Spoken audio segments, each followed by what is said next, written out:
দেশের প্রথম নারী প্রধানমন্ত্রী বেগম খালেদা জিয়ার মহাপ্রয়াণ। আপসহীন বিএনপি নেত্রীর মৃত্যুতে শোকে স্তব্ধ পুরো দেশ।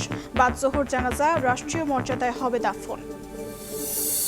বেগম খালেদা জিয়ার মৃত্যুতে 3 দিনের রাষ্ট্রীয় শোক। আজ সাধারণ ছুটি ঘোষণা। এভারকেয়ারের সামনে কর্মী সমর্থকের ভিড়। নিরাপত্তা জোরদার। বেগম জিয়ার প্রতি শ্রদ্ধা জানাতে ঢাকায় আসছেন ভারতের পররাষ্ট্রমন্ত্রী। জানাজায় অংশ নেবেন পাকিস্তানের স্পিকার, যোগ দিচ্ছেন ভুটান, নেপালের পররাষ্ট্রমন্ত্রীও। বিএনপি চেয়ারপারসনের মৃত্যুতে সব দলের শোক। গণতন্ত্র প্রতিষ্ঠায় অবদান নিয়ে রাজনীতিকদের স্মৃতিচারণ। গুলশান কার্যালয়ে বিভিন্ন দেশের রাষ্ট্রদূতের স্বাক্ষর। এবং বেগম জিয়ার রুহের মাগফিরাত কামনায় সারা দেশে দোয়া মোনাজাত। জানাজায় অংশ নিতে ঢাকামুখী নানা শ্রেণী পেশার মানুষ। রাতেই সংসদ ভবন এলাকায় নেতাকর্মীর ভিড়।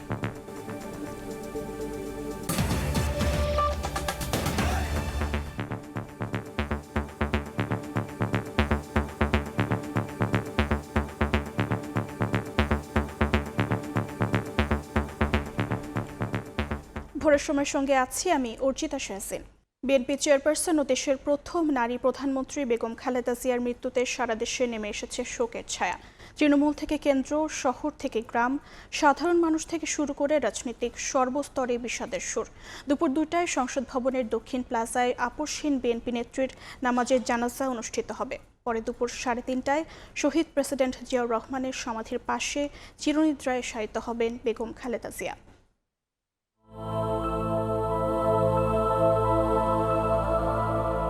একটি অধ্যায়ের নীরব সমাপ্তি। থেমে গেল বাংলাদেশের রাজনীতির এক দৃঢ় আপোষহীন কণ্ঠ।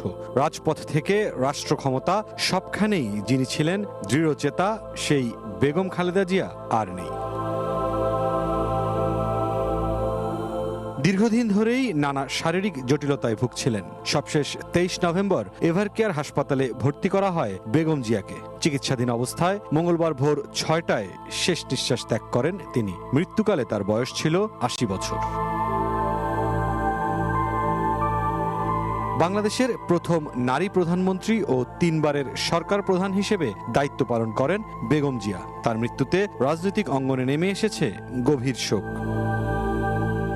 চেয়ারপারসনের মৃত্যুতে 7 দিনের শোক পালনের ঘোষণা দিয়েছে বিএনপি। এভারকেয়ার হাসপাতালে আয়োজিত এক সংবাদ সম্মেলনে এ ঘোষণা দেন বিএনপির সিনিয়র যুগ্ম মহাসচিব রুহুল কবির রিজভী। 7 দিন ব্যাপী বাংলাদেশ জাতীয়তাবাদী দল শোক পালন করবে। কেন্দ্রীয় কার্যালয় সহ দেশের সকল কার্যালয়ে 7 দিন ব্যাপী কালো পতাকা উত্তোলন করা হবে। দলের সকল স্তরের নেতাকর্মীরা এই 7 দিন ব্যাপী কালো ব্যাজ ধারণ করবেন। বুধবার সংসদ ভবনের দক্ষিণ প্লাজায় বাদ জোহর হবে বেগম জিয়ার জানাজা। শহীদ রাষ্ট্রপতি জিয়াউর রহমানের কবরের পাশে দাফন করা হবে তাকে। মঙ্গলবার দুপুরে গুলশান কার্যালয়ে বিএনপির স্থায়ী কমিটির বৈঠক শেষে বুধবারের কর্মসূচির বিস্তারিত তুলে ধরেন দলটির মহাসচিব মির্জা ফখরুল ইসলাম আলমগীর। আগামীকাল দুপুর 2টায় পার্লামেন্ট ভবনের দক্ষিণ প্লাজায় যে মাঠ এবং বাণিজ্য অ্যাভিনিউ, এই পুরো অংশ জুড়ে আমাদের নেত্রীর জানাজা অনুষ্ঠিত হবে। এই জানাজা পড়াবেন আমাদের জাতীয় মসজিদের খতিব, অর্থাৎ বাইতুল মুকাররমের খতিব। বেগম জিয়ার জানাজা ও দাফন উপলক্ষে রাজধানীতে বুধবার আইন শৃঙ্খলা বাহিনীর 10,000 সদস্য মোতায়েন থাকবে। জাতীয় সংসদ ভবনের দক্ষিণ প্লাজায় ওনার জানাজা হবে। মরদেহ সকালেই এভারকেয়ার হাসপাতাল থেকে ফুল রাষ্ট্রীয় অনারে ওনাকে নিয়ে আসা হবে। এই নিয়ে আসার সময় পুরো রাস্তার 2 পাশেই একটা স্পেশাল সিকিউরিটি অ্যারেঞ্জমেন্ট ইনশোর করা হবে। বেগম খালেদা জিয়ার মৃত্যু সংবাদ ঘোষণার পর থেকে এভারকেয়ার হাসপাতালের সামনে ভিড় বাড়ে শোকার্ত নেতাকর্মীদের। মুরসালিন হক জুনায়েদ, সময় সংবাদ, ঢাকা। এই মুহূর্তে এভারকেয়ার হাসপাতালের সামনে আছেন সহকর্মী সানবির রূপল। সরাসরি যাচ্ছি তার কাছে। রাজধানীর এভারকেয়ার হাসপাতালে বেগম খালেদা জিয়ার মরদেহ রাখা হয়েছে এবং গতকাল সকাল ৬টায় তিনি মৃত্যুবরণ করেন। দীর্ঘদিন নানা জটিলতায় নানা রোগে শোকে ভুগেছেন এবং 1 মাস 10 দিন এই এভারকেয়ার হাসপাতালে তিনি চিকিৎসা নিয়েছেন এবং এভারকেয়ার হাসপাতালে চিকিৎসা নিয়ে তিনি গতকাল সকাল ৬টায় শেষ নিঃশ্বাস ত্যাগ করেন এবং তাকে রাষ্ট্রীয়ভাবে দাফন করা হবে, রাষ্ট্রীয় সম্মাননা দেওয়া হবে। এই আপসীর নেত্রীকে আজকে সকাল 8টার পরে এভারকেয়ার হাসপাতালের এখান থেকে নিয়ে যাওয়া হবে তার প্রিয় প্রাঙ্গণ ফিরোজায়। দীর্ঘ অনেক কিছু সাক্ষী সেই ফিরোজা, যেখান থেকে তিনি হেঁটে বেরিয়ে ছিলেন এবং যেখান থেকে তিনি সবশেষ এই এভারকেয়ার হাসপাতালে এসে ভর্তি হয়েছিলেন। সেই এভারকেয়ার হাসপাতাল থেকে তিনি আবার ফিরবেন, তবে এবার তিনি আর জীবিত ফিরবেন না, তিনি এবার নিথর দেহে ফিরবেন এবং এরপরে সেখান থেকে নিয়ে যাওয়া হবে দক্ষিণ প্লাজায়, সংসদের দক্ষিণ প্লাজায়। সেখানে তার নামাজে জানাজা অনুষ্ঠিত হবে এবং নামাজে জানাজা শেষে সেখান থেকে এই শহীদ প্রেসিডেন্ট জিয়াউর রহমান তার পাশেই তাকে শায়িত করা হবে। বেগম জিয়া একটি ইতিহাস, বেগম জিয়া একটি নাম নয়, বেগম জিয়া একটি প্রতিচ্ছবি, বেগম জিয়া একটি আপোষহীনতার প্রতিচ্ছবি, বেগম জিয়া একটি দৃঢ়তার প্রতিচ্ছবি। বেগম জিয়া যেন সকলের এখন এই মুহূর্তের বাংলাদেশে রাজনৈতিক অভিভাবক। 80 বছর বয়সে তিনি শেষ নিঃশ্বাস ত্যাগ করেন এবং 1945 সাল থেকে 2025 এই দীর্ঘ সময়, দীর্ঘ পথ পরিক্রমায় তার জীবনের নানা ঘটনা, নানা পরিক্রমা উঠে এসেছে একদম তৃণমূল থেকে একদম সংসদের মসনদ পর্যন্ত এবং তার যে অবদান এই বাংলাদেশের রাজনৈতিক অঙ্গনে, দীর্ঘ 54 বছরের যে বাংলাদেশের স্বাধীনতার ইতিহাস, সেখান থেকে শুরু করে এই মুহূর্ত পর্যন্ত তার অবদান অনস্বীকার্য। এবং এই মুহূর্তে আপনি দেখতে পাচ্ছেন যে এভারকেয়ার হাসপাতালে নিরাপত্তা জোরদার করা হয়েছে। বেশ কিছু নেতাকর্মী যারা সারা রাত এখানে ছিলেন, এখন ভোর হওয়ার আলো ফোটার আগেই তারা বেশ কিছু জন এখানে এসে ভিড় করেছেন এবং এরপরে আরও নেতাকর্মীরা আসবেন এভারকেয়ার হাসপাতালে এবং এভারকেয়ার হাসপাতাল থেকে তার মরদেহ নিয়ে যাওয়া হবে। এবং বলে রাখতে চাই যে বেগম খালেদা জিয়া তিনি এখানে ভর্তি হয়েছিলেন যখন 1 মাস 10 দিন আগে, তখন তার লিভার সিরোসিস, ডায়াবেটিক্স, কিডনি জটিলতা, ফুসফুসে সংক্রমণ সহ তার নানা রকম জটিলতা দেখা দিয়েছিল। আর্থারাইটিস তো ছিলই তার দীর্ঘদিন এবং তার এরকম নানা জটিলতা দীর্ঘদিন ভুগছিলেন এবং গতকালকেও আসিফ নজরুল আইন উপদেষ্টা তিনি অভিযোগ করেছেন যে এই আপসের নেত্রীকে 2018 সালে যখন জেলে নেওয়া হয় এবং তারপরে তার উপরে যে অবহেলা এবং যে নির্যাতন, কারাবরণ এবং একটি কক্ষে কুক্ষিত রাখার যে চেষ্টা, সেজন্যই তিনি আরও বেশি অসুস্থ হয়ে পড়েন এবং সেই অসুস্থতা দীর্ঘমেয়াদী আরও বেশি তাকে জটিল অবস্থায় তৈরি করে দেয় এবং তারপর থেকে তিনি জটিল রোগে একের পর এক ভুগতে থাকেন এবং তার সুচিকিৎসার জন্য বারবার বিএনপি আবেদন করেছিল তৎকালীন সরকারের কাছে, কিন্তু সেই আবেদনে কর্ণপাত করেননি, বরঞ্চ নানান রকম উপেক্ষিত হয়েছে তাকে এবং উপেক্ষিত শুধু হননি এবং নানান কথার বানে তীব্র কথার বানে তাকে বিদ্ধ করা হয়েছে, তাকে অপদস্থ করা হয়েছে মুখের তীব্র ভাষায়, কিন্তু তিনি ছিলেন অবিচল, তিনি ছিলেন দৃঢ়। তিনি শুধুমাত্র যখন তাকে পুরান ঢাকার কারাগারে নেওয়া হয় এবং পুরান ঢাকার কারাগারে তাকে যখন এবং 2018 সালে যখন রায় ঘোষণা করা হয়, তখন তিনি সেই আদালতকে বলেছিলেন যে এই আদালতে তার বিচার তিনি প্রত্যাশা করেন না এবং আদালত তাকে কিছুই জানাননি, কিছুই পড়ে শোনাননি এবং তাকে একতরফা একটি রায়ের মাধ্যমে তাকে কারাবরণ করতে কারাগারে পাঠিয়ে দেওয়া হয় এবং পুরান ঢাকার সেই বক্সিবাজার যে কারাগার, সেই কারাগারটি হয়ে ওঠে তার নিজের ঘর। সেখানে তার সঙ্গী হয়ে থাকেন শুধুমাত্র তার সর্বক্ষণের সঙ্গী, আমৃত্যু সঙ্গী, শেষ মুহূর্ত পর্যন্ত সঙ্গী ফাতেমা এবং ফাতেমা তাকে ছেড়ে আসেননি এবং তারপরে যখন তিনি সবশেষ 2025 সালে যখন তিনি বিদেশে যান এবং জানুয়ারি মাসে যখন লন্ডনের চিকিৎসা নিতে যান, তখনও কিন্তু এই ফাতেমা তার সঙ্গেই ছিল এবং এবার যে তাকে আবার লন্ডনে নেওয়ার কথা ছিল এই এভারকেয়ার হাসপাতালের থেকে, তখনও কিন্তু তিনি সেই ফাতেমাও কিন্তু তার সঙ্গে সফরসঙ্গী হওয়ার কথা ছিল। অর্থাৎ তার যে সার্বক্ষণিক দায়িত্ব, তার যে সার্বক্ষণিক যে সেবা শুশ্রূষা করা দীর্ঘদিন সে কিন্তু করে গেছে একটি বিষয় জানিয়ে রাখি, সেটি হচ্ছে এই এভারকেয়ার হাসপাতালে তার বেশ কিছু ব্যানার বা শোক সম্বলিত বিভিন্ন ব্যানার টাঙানো হয়েছে এবং শুধুমাত্র এখানের সেই শোকে স্তব্ধ তা নয়, এবং সারা দেশের মানুষ, দেশ বিদেশে যত মানুষ আছেন তারাও কিন্তু শোকে স্তব্ধ। এবং এর মধ্যে তার এই মৃত্যুতে শোক জানিয়েছেন বিশ্বের বিভিন্ন পথিতযশা রাষ্ট্রদূত, পথিতযশা প্রেসিডেন্ট, প্রধানমন্ত্রী এবং সব দেশগুলো যারা এখানে তাকে চিনেন, তাকে জানেন এবং তাকে সম্মান করেন, শ্রদ্ধা করেন, তারা সবাই শোক জানিয়েছেন।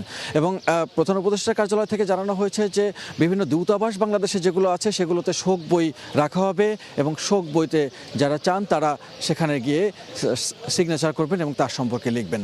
এবং এখানে যে অবস্থা তাতে মনে হচ্ছে যে র্যাব, আইন শৃঙ্খলা বাহিনীর সদস্য সবাই এখানে এসে উপস্থিত হয়েছেন এবং রাষ্ট্রীয় যে নিরাপত্তা, সেই নিরাপত্তা বলয়টি রাখা হয়েছে যাতে কোনো রকম বিশৃঙ্খলা অবস্থা তৈরি না হয় এবং সুশৃঙ্খলভাবেই তার এই দাফন কার্য সম্পন্ন হয়। যিনি দেশের মানুষকে ছেড়ে কখনো যেতে চাননি, তাকে এখন দেশের মানুষকে ছেড়েই চলে যেতে হচ্ছে। দেশের মানুষকে কাঁদিয়ে, সারা দেশের মানুষকে তাকে দুঃখে ভাসিয়ে তিনি এখন তার শেষ গন্তব্যে চলে যাচ্ছেন। এবং এমন একটি সময় তিনি যাচ্ছেন যখন আর মাত্র 1.5 মাস পরে নির্বাচন, এবং এই নির্বাচনটিতে তিনি মানে তার নির্বাচিত আসনে তার নির্বাচন করার কথা রয়েছিল এবং তিনি সবশেষ কিন্তু এই সামরিক যে কুচকাওয়াজ হয়েছে সেখানে তিনি গিয়েছিলেন এবং সেখানে যোগ দিয়েছিলেন। এবং 24-এর যখন গণজোয়ার হয় তখনও তিনি এই ফিরোজায় বসবাস করছিলেন এবং যখন ফ্যাসিস্ট সরকার পলায়ন করে তারপরে তার 2-3 দিনের মাথায় পল্টনে যে বিএনপির মহাসমাবেশ হয়, সেই মহাসমাবেশে তিনি হাসপাতালে বসেই তার প্রথম বক্তব্যটি দেন এবং সেই বক্তব্যে তিনি কখনো ঘৃণা ঝরাননি, কখনো কোনো তিক্ত কথা বলেননি এবং তিনি কোনো বাজে মন্তব্য করেননি। তাকে যারা কারা নির্যাতিত করেছে, যারা দীর্ঘদিন পর্যন্ত তাকে নির্যাতনের মধ্যে রেখেছে, দীর্ঘদিন পর্যন্ত তাকে যারা কষ্ট দিয়েছে, তাদেরকেও তিনি তিক্ত কোনো কথা ছড়াননি। এবং তারপরেও তার যে অবস্থান, সেই অবস্থান ছিল এরকম, দেশের মানুষের জন্য তিনি বলে গেছেন যে এই দেশটি যেন শান্তিপূর্ণভাবে বসবাস করতে পারে মানুষ, এবং এই মানুষ যেন তার স্বাধীনতা সার্বভৌমত্ব রক্ষা করে চলতে পারে, এই মানুষ যেন গণতন্ত্রের পথেই থাকে, যে গণতন্ত্রের জন্য তিনি দীর্ঘদিন যুদ্ধ করে গেছেন, দীর্ঘদিন তিনি নেতৃত্ব দিয়ে গেছেন, দীর্ঘদিন তিনি লড়াই করে গেছেন এবং সেই লড়াইয়ের যে ফল, সেই ফলটি হয়তো আগামী 1.5 মাস পরে তিনি নির্বাচনের মধ্য থেকে দেখতে পারতেন, কিন্তু তিনি সেটি দেখে যেতে পারলেন না। এটি হয়তো একটি আফসোস রয়ে গেল। তবে তার আগে তিনি এই যে সরকার দীর্ঘ 16 বছর শাসন করেছে, তত্ত্বাবধায়ক সরকার ব্যবস্থাকে বাতিল করেছে, 2014 সালে তিনি যখন নির্বাচনের প্রস্তাব দেওয়া হয় তিনি তখন প্রত্যাখ্যান করেন এবং সেই প্রত্যাখ্যান করার পর থেকে নির্বাচনে তিনি দাঁড়াননি এবং নির্বাচন থেকে সরে আসেন।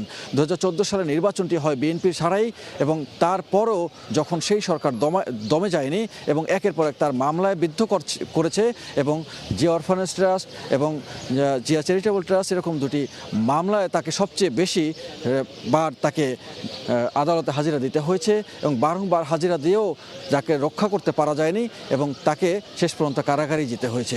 সেই কারাগার থেকে মুক্ত হয়ে তিনি যখন তার নিজ বাড়িতে অবস্থান নিয়েছেন, সেটিও বলা হয়েছিল যে তাকে দয়া দেখিয়ে দেওয়া হয়েছিল এবং তার এই যে দীর্ঘদিনের যে তার রোগ, সেই রোগ শোক তাকে নিয়েও তুচ্ছতাচ্ছিল্য করা হয়েছে এবং তাকে যখন ফিরোজার সামনে আমরা দেখতে পেয়েছিলাম তখনকার সময়ে বালুর ট্রাক সামনে রেখেও দিনের পর দিন নানা নাটকীয়তা তৈরি করা হয়েছে এবং যেটি অমানবিক হিসাবে দেশের মানুষজন যারা আছেন, যারা দেখছেন, তারা নিশ্চয়ই মনে করতে পারছেন যে সে সময়কার সেই অমানবিক সব ঘটনাগুলোকে।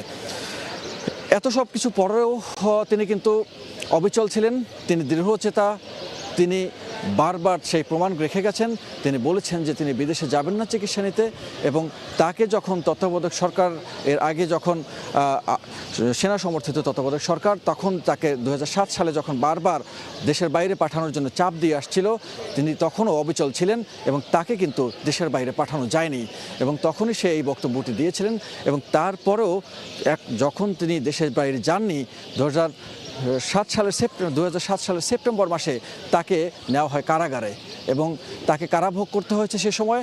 সেই কারাভোগ করার মধ্য থেকে তারপরে সেই সেপ্টেম্বর মাসেই তারেক রহমানকেও সেখানে নানান রকমের নির্যাতনের পরে সেখান থেকে নিয়ে যাওয়া হয়, চলে যেতে বাধ্য করা হয় লন্ডনে এবং সেখানে দীর্ঘ 17 বছর কাটিয়ে তিনি মাত্র 25 ডিসেম্বর, মাত্র কয়েকদিন আগেই তিনি দেশে ফিরেছেন। দেশের মানুষ যেখানে তাকে স্বাগত জানিয়েছে, গণসংবর্ধনার মাধ্যমে তাকে উৎসবের মধ্য থেকে সারা দেশের মানুষ ঢাকায় এসে এই 36 জুলাই এক্সপ্রেসওয়েতে বিশাল এক গণজমায়েতের মধ্য থেকে তাকে স্বাগত জানিয়েছে। তার ঠিক মাত্র কয়েকদিনের মধ্যে, মাত্র 4 থেকে 5 দিনের মধ্যে তিনি এই অকাল মৃত্যুতে ঢলে পড়লেন এবং তার মৃত্যুর ঠিক আগের দিন বেগম খালেদা জিয়ার যে পরিবারবর্গ আছেন, তারেক রহমান, জোবাইদুর রহমান এবং তার নাতনি জাইমা রহমান, তারা দেখতে এসেছেন এবং তার আগে 25 ডিসেম্বর যখন তারেক রহমান দেশে ফেরেন, তারপর প্রত্যেক দিনই প্রায় তিনি এখানে এভারকেয়ার হাসপাতালে এসেছেন এবং তার সেবা শুশ্রূষার খবর নিয়েছেন এবং এমন একটি অবস্থার মধ্য থেকে এখন এই অবস্থার মধ্যে থেকে তারেক রহমানকে নির্বাচনকে সামনে রেখে এই যে শোক, সেই শোক কতটা শক্তিতে পরিণত করা যায়, কতটা শক্তিতে পরিণত করা যাবে, সেটি এখন দেখার বিষয়। একটি বিষয় জানিয়ে রাখি, সেটি হচ্ছে তারেক রহমান, বেগম জিয়া এবং শহীদ প্রেসিডেন্ট জিয়াউর রহমানের বড় ছেলে, তার দুই ছেলের এক ছেলে আরাফাত রহমান কোকো, তিনি আগেই মারা গেছেন। আরাফাত রহমান কোকোর যে দাফন, সেটিতেও তিনি ঠিকভাবে কিন্তু অংশগ্রহণ করতে পারেননি এবং আরাফাত রহমান কোকোর সেই সেটিও কিন্তু তারেক রহমান তিনি দেশে থেকে দেখতে পারেননি এবং তখন তিনি লন্ডনে অবস্থান করছিলেন এবং বড় ছেলে হিসাবে তিনি একের পর এক নানা রকমেই এই রাজনৈতিক অঙ্গনে যখন আলো ছড়াচ্ছিলেন, তখন নানাভাবে প্রতিবন্ধকতা সৃষ্টি করা হয় না তার বিরুদ্ধে। এবং আমরা দেখতে পেয়েছি যে 2008 সালে যখন নির্বাচন হয়, সেই নির্বাচনে বিএনপির যে পরাজয় হয়, সেই বিএনপির পরাজয়ের পর থেকে একের পর এক 16 বছরে নানান রকমের নির্যাতনের মধ্য থেকে যেতে হয়েছে এবং এই 17 বছরে তারেক রহমান তার মাকে হারালেন এবং তার আগে তার ছোট ভাইকে হারালেন এবং তার আগে তার বয়স যখন 15, তখন শহীদ প্রেসিডেন্ট জিয়াউর রহমানকে তিনি হারিয়েছেন। তিনি হয়েছিলেন পিতৃহারা, এবার তিনি হলেন মাতৃহারা। এখন এতিম হয়ে গেলেন এবং এতিম হয়ে গেলেন তারেক রহমান, সাথে তার পরিবারবর্গ এবং অগণিত ভক্ত সমর্থক দলের যে নেতাকর্মীরা আছে তাকে মায়ের সম্মানে অধিষ্ঠিত করেছে, যাকে গণতন্ত্রের মা বলা হয়, আপসীর নেত্রী বলা হয় এবং তাকে তারা যে সম্মানের আসনে আসীন করেছেন এবং দেশের মানুষ যে সম্মানের আসনে আসীন করেছেন, সেই সম্মানের আসীন নিয়েই তিনি এখন শেষ বিদায়ের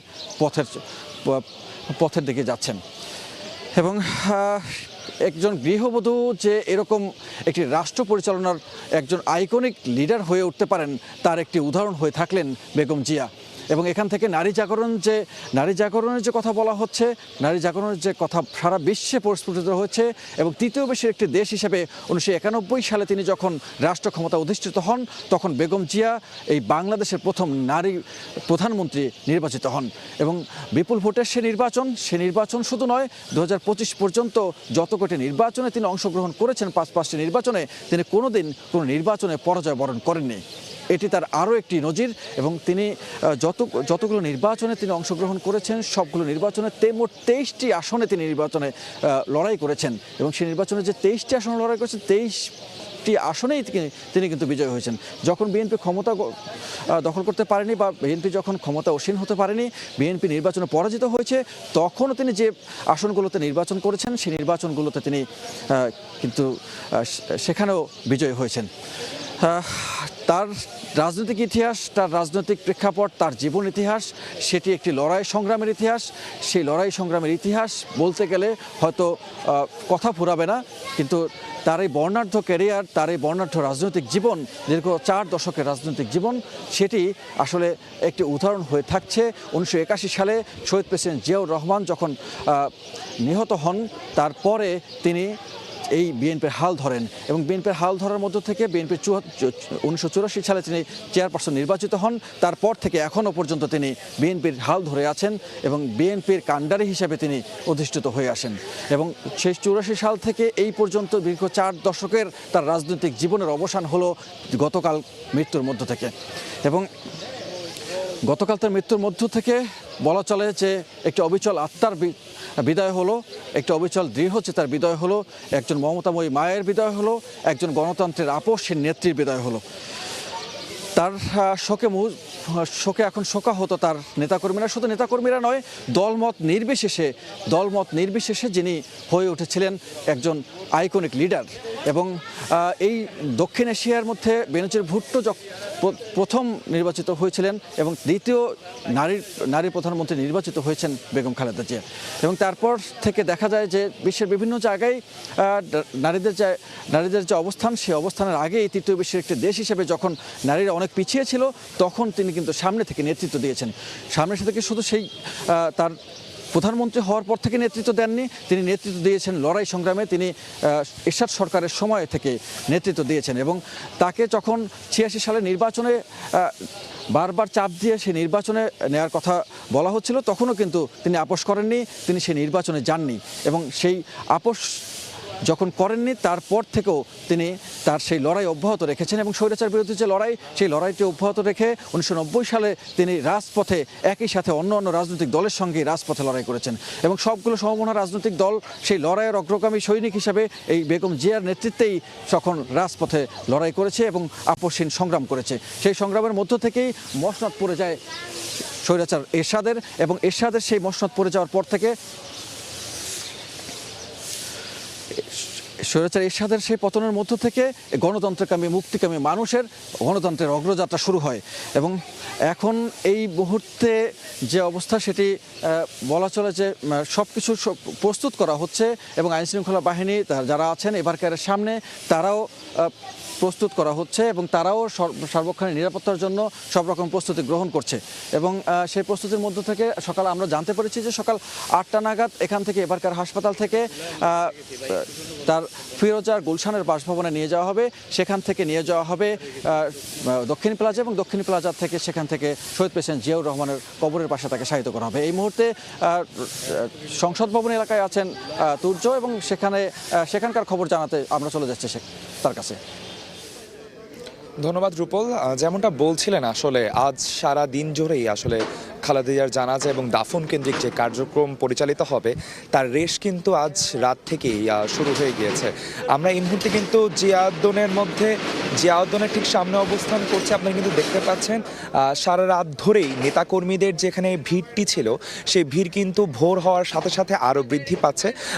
এই মুহূর্তে কিন্তু নিরাপত্তা বাহিনীর সদস্যরাও যে সতর্ক অবস্থানে ছিলেন, তাদের কিন্তু এখন আরও নতুন গাড়ি আসা শুরু করেছে এবং তারাও তাদের যে প্রয়োজনীয় সরঞ্জামগুলো রয়েছে, যেগুলো মধ্যে আসলে যাবে, তাও আসলে এই মুহূর্তে কিন্তু জিয়াউদ্দনের মধ্যে নিয়ে যাওয়া হচ্ছে। দর্শক, ঠিক গেটের সামনে, ব্রিজের সামনে যে অংশটি রয়েছে, সেখানেই কিন্তু ব্যারিকেডটি দেওয়া হয়েছে। এর মধ্যে কিন্তু মিডিয়া বা জনসাধারণ কাউকে কিন্তু এই মুহূর্তে প্রবেশ করতে দেওয়া হচ্ছে না। শুধুমাত্র আইন শৃঙ্খলা বাহিনীর সদস্যরা এবং বিএনপির গুরুত্বপূর্ণ ব্যক্তিরা যারা আসলে সরাসরি দাফনের সাথে যুক্ত রয়েছেন, তারাই কিন্তু ভিতরে প্রবেশ করতে পারছেন।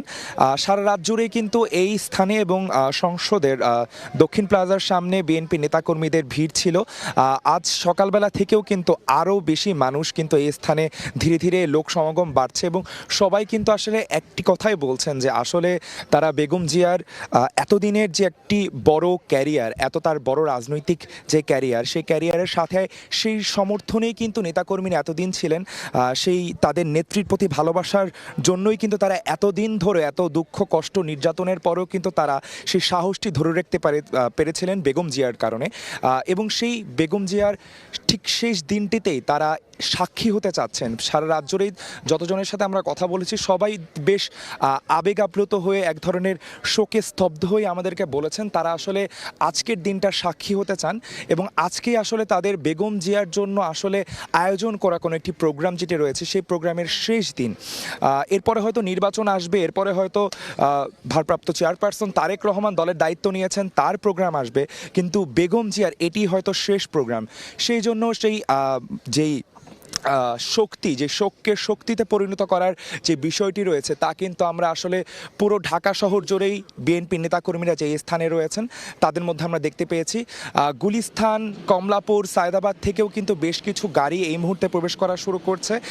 এছাড়াও সারা রাত জুড়ে যেসব গাড়ি আসলে সরাসরি কিন্তু তারা মাইক্রোবাস এবং বড় যে বাসগুলো রয়েছে সেই বাসগুলো নিয়েও কিন্তু দেশের বিভিন্ন অঞ্চল, সাতক্ষীরা, পাবনা, ফরিদপুর, উত্তরাঞ্চল, দক্ষিণাঞ্চল সব অঞ্চল থেকে কিন্তু মানুষজনরা গাড়ি নিয়ে সরাসরি জিয়া উদ্যানের সামনে চলে এসেছেন এবং সেখান থেকে কিন্তু তারা আসলে আজকে যে দুটোয় তার জানাজা সম্পন্ন হবে, এরপর যে জাফনের কার্যক্রম হবে এবং তার আগে যে বেগম জিয়াকে এভার কেয়ার হসপিটাল থেকে আসলে জুলাই 36 এক্সপ্রেসওয়ে হয়ে ফিরোজা হয়ে তার যে পুরো গাড়ি বহরের যাত্রাপথটা রয়েছেন সেই যাত্রাপথেরও সঙ্গী হতে চান আসলে বিএনপির যে সাধারণ নেতাকর্মী এবং যেই সমর্থকেরা রয়েছেন। সব কিছু মিলেই কিন্তু বর্তমানে যত সময় বাড়ছে, যত সময় দুটোর সময় বাড়ছে, আর মাত্র 8 ঘন্টার মতো রয়েছে, ততই কিন্তু মানুষজনের মধ্যে উৎকণ্ঠা আরও বেশি বৃদ্ধি হচ্ছে। সারা রাত জুড়েই যেহেতু বিএনপি নেতাকর্মী এবং তাদের বিভিন্ন অঙ্গ সংগঠন যারা রয়েছেন, যেমন স্বেচ্ছাসেবক দল, যুব দল, ছাত্র দলের সাবেক এবং বর্তমান যারা নেতাকর্মীরা ছিলেন তারা কিন্তু রাজপথে ছিলেন এবং তারা কিন্তু বলছিলেন আজকে পুরো এই জানাজাকে কেন্দ্র করে ঢাকা শহরে কিন্তু বিপুল সংখ্যক লোকজন এর এক ধরনের সমাগম হওয়ার কথা রয়েছে এবং তাদের নিয়ন্ত্রণ করার জন্যই তাদেরকে সবাই যাতে সুশৃঙ্খলভাবে বেগম জিয়ার জানাজায় অংশগ্রহণ করতে পারেন সেই জন্য কিন্তু বিএনপির নেতাকর্মীরা এই স্থানে রয়েছেন। তারা যত সম্ভব সবাইকে যতটুকু সহায়তা করা যায়, সবাই যত সম্ভব মিলে শৃঙ্খলাবদ্ধ থাকা যায় তার কিন্তু ব্যবস্থা তারা করে ফেলেছেন। আমরা কিন্তু দেখতে পেয়েছি পুরো সংসদ ভবন এলাকা জুড়েই এবং এই জিয়া উদ্যানের পাশেই কিন্তু বেশ কিছু কল লাগানো হয়েছে, নতুন করে ব্যারিকেড স্থাপন করা হয়েছে। জিয়া উদ্যানের ঠিক ওই পাশেই যে বিভিন্ন অনিরাপদ যেই ব্যারিকেডগুলো ছিল, যে স্থানগুলো ছিল, সেই স্থানগুলোকেও কিন্তু আজ রাতে কাঁটাতার দিয়ে নতুন করে সংযোজন করা হয়েছে। এছাড়াও কিন্তু আমরা দেখতে পেরেছি বিএনপির যারা সমর্থকরা রয়েছেন বা বিভিন্ন অঙ্গ সংগঠনের নেতাকর্মীরা রয়েছেন তারাও কিন্তু বিভিন্ন ব্যানার, ফেস্টুন লাগিয়ে কিন্তু তারা জানান দিচ্ছেন তাদের বিভিন্ন কোন কোন জায়গা থেকে তারা এসেছেন, দেশের কোন কোন অঞ্চল থেকে তারা এসেছেন বা কোন কোন অঙ্গ সংগঠনের সাথে তারা সংযুক্ত রয়েছেন সেই পরিচয়টার কিন্তু তারা জানানোর চেষ্টা করছেন। দর্শক, এই মুহূর্তে কিন্তু ধীরে ধীরে আসলে ভোরের আলোটিয়াই ফুটতে শুরু করেছে এবং জিয়া উদ্যানের সামনে যে নিরাপত্তা সেই নিরাপত্তা কিন্তু ধীরে ধীরে আরও জোরদার করা হচ্ছে। পুরো রাত জুড়েই কিন্তু আসলে জিয়া উদ্যানের ভিতরে দাফনের যে কার্যক্রমগুলো রয়েছে আমরা যেহেতু মধ্যে ঢুকতে পারিনি কিন্তু বাইরে থেকে আসলে যতটুকু খবর আমাদের কাছে এসেছে বা যে ছবিগুলো আমরা দেখতে পেয়েছি, সালাউদ্দিন সাহেবও কিন্তু আসলে এসেছিলেন এবং তিনিও কিন্তু আসলে যে জানাজার কার্যক্রমগুলো অর্থাৎ কিনা আমরা জানি যে শহীদ রাষ্ট্রপতি জিয়াউর রহমানের পাশেই কিন্তু বেগম জিয়াকে সমাধিত করা হবে, সেই কার্যক্রমকে কেন্দ্র করে যতটুকু প্রস্তুতি নেওয়া যায় আমরা দেখেছি টাইলস কাটা থেকে শুরু করে মাটি খনন সব কিছুই কিন্তু এই এতক্ষণ রাতের মধ্যেই শুরু হয়েছে এবং কার্যক্রম চলমান ছিল।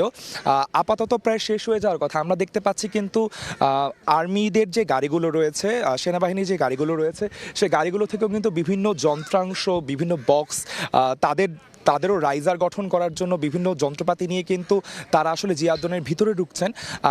জিয়া উদ্যানের ভিতরে এবং সংসদ ভবনের যে মূল গেটটি রয়েছে সেই দুই গেটেই কিন্তু আসলে নিরাপত্তা বাহিনীর সতর্ক অবস্থানে রয়েছেন। ওই গেটের ভিতর দিয়ে আপনারা যে এখন যে গেটটি দেখতে পাচ্ছেন জিয়া উদ্যানের সামনে, সেই গেটের ভিতর থেকে কিন্তু এখনও কোনো জনসাধারণকে প্রবেশ করতে দেওয়া হচ্ছে না, তাদেরকে যত সম্ভব গেটের বাইরেই রাখা হয়েছে এবং জিয়া উদ্যানের পাশে যে রাস্তাটি রয়েছে সেই রাস্তাতেও কিন্তু আসলে গাড়ি ঘোড়া সেই রাস্তা পর্যন্ত আসতে পারছে, অর্থাৎ কিনা নেতাকর্মীরা যে বাসটি, যে মাইক্রোবাসটি নিয়ে এসেছেন তা কিন্তু আসলে তারা রাস্তায় রেখে আসছেন। এবং আমরা যা দেখেছি আসলে গাবতলীর, ঢাকার যাত্রাবাড়ি, সায়দাবাদ অর্থাৎ কিনা ঢাকায় ঢোকার প্রবেশ মুখে যে পয়েন্টগুলো রয়েছে সেই পয়েন্টগুলোতে কিন্তু সারা রাত ধরে আসলে টুকটাক করে নেতাকর্মীরা আসছিলেন। তারা কিন্তু বিভিন্ন গাড়িতে করে, বিভিন্ন মাইক্রোবাসে করে আসছিলেন, কিন্তু যে ভিড়টিতে আসলে ঢাকা শহর পুরোটি জানাজার জন্য যে ভিড়টি শুরু হওয়ার কথা তা কিন্তু আসলে সকাল 6টা 7টার দিকেই হবে বলে বাস কাউন্টার থেকে আসলে আমাদেরকে জানানো হয়েছে।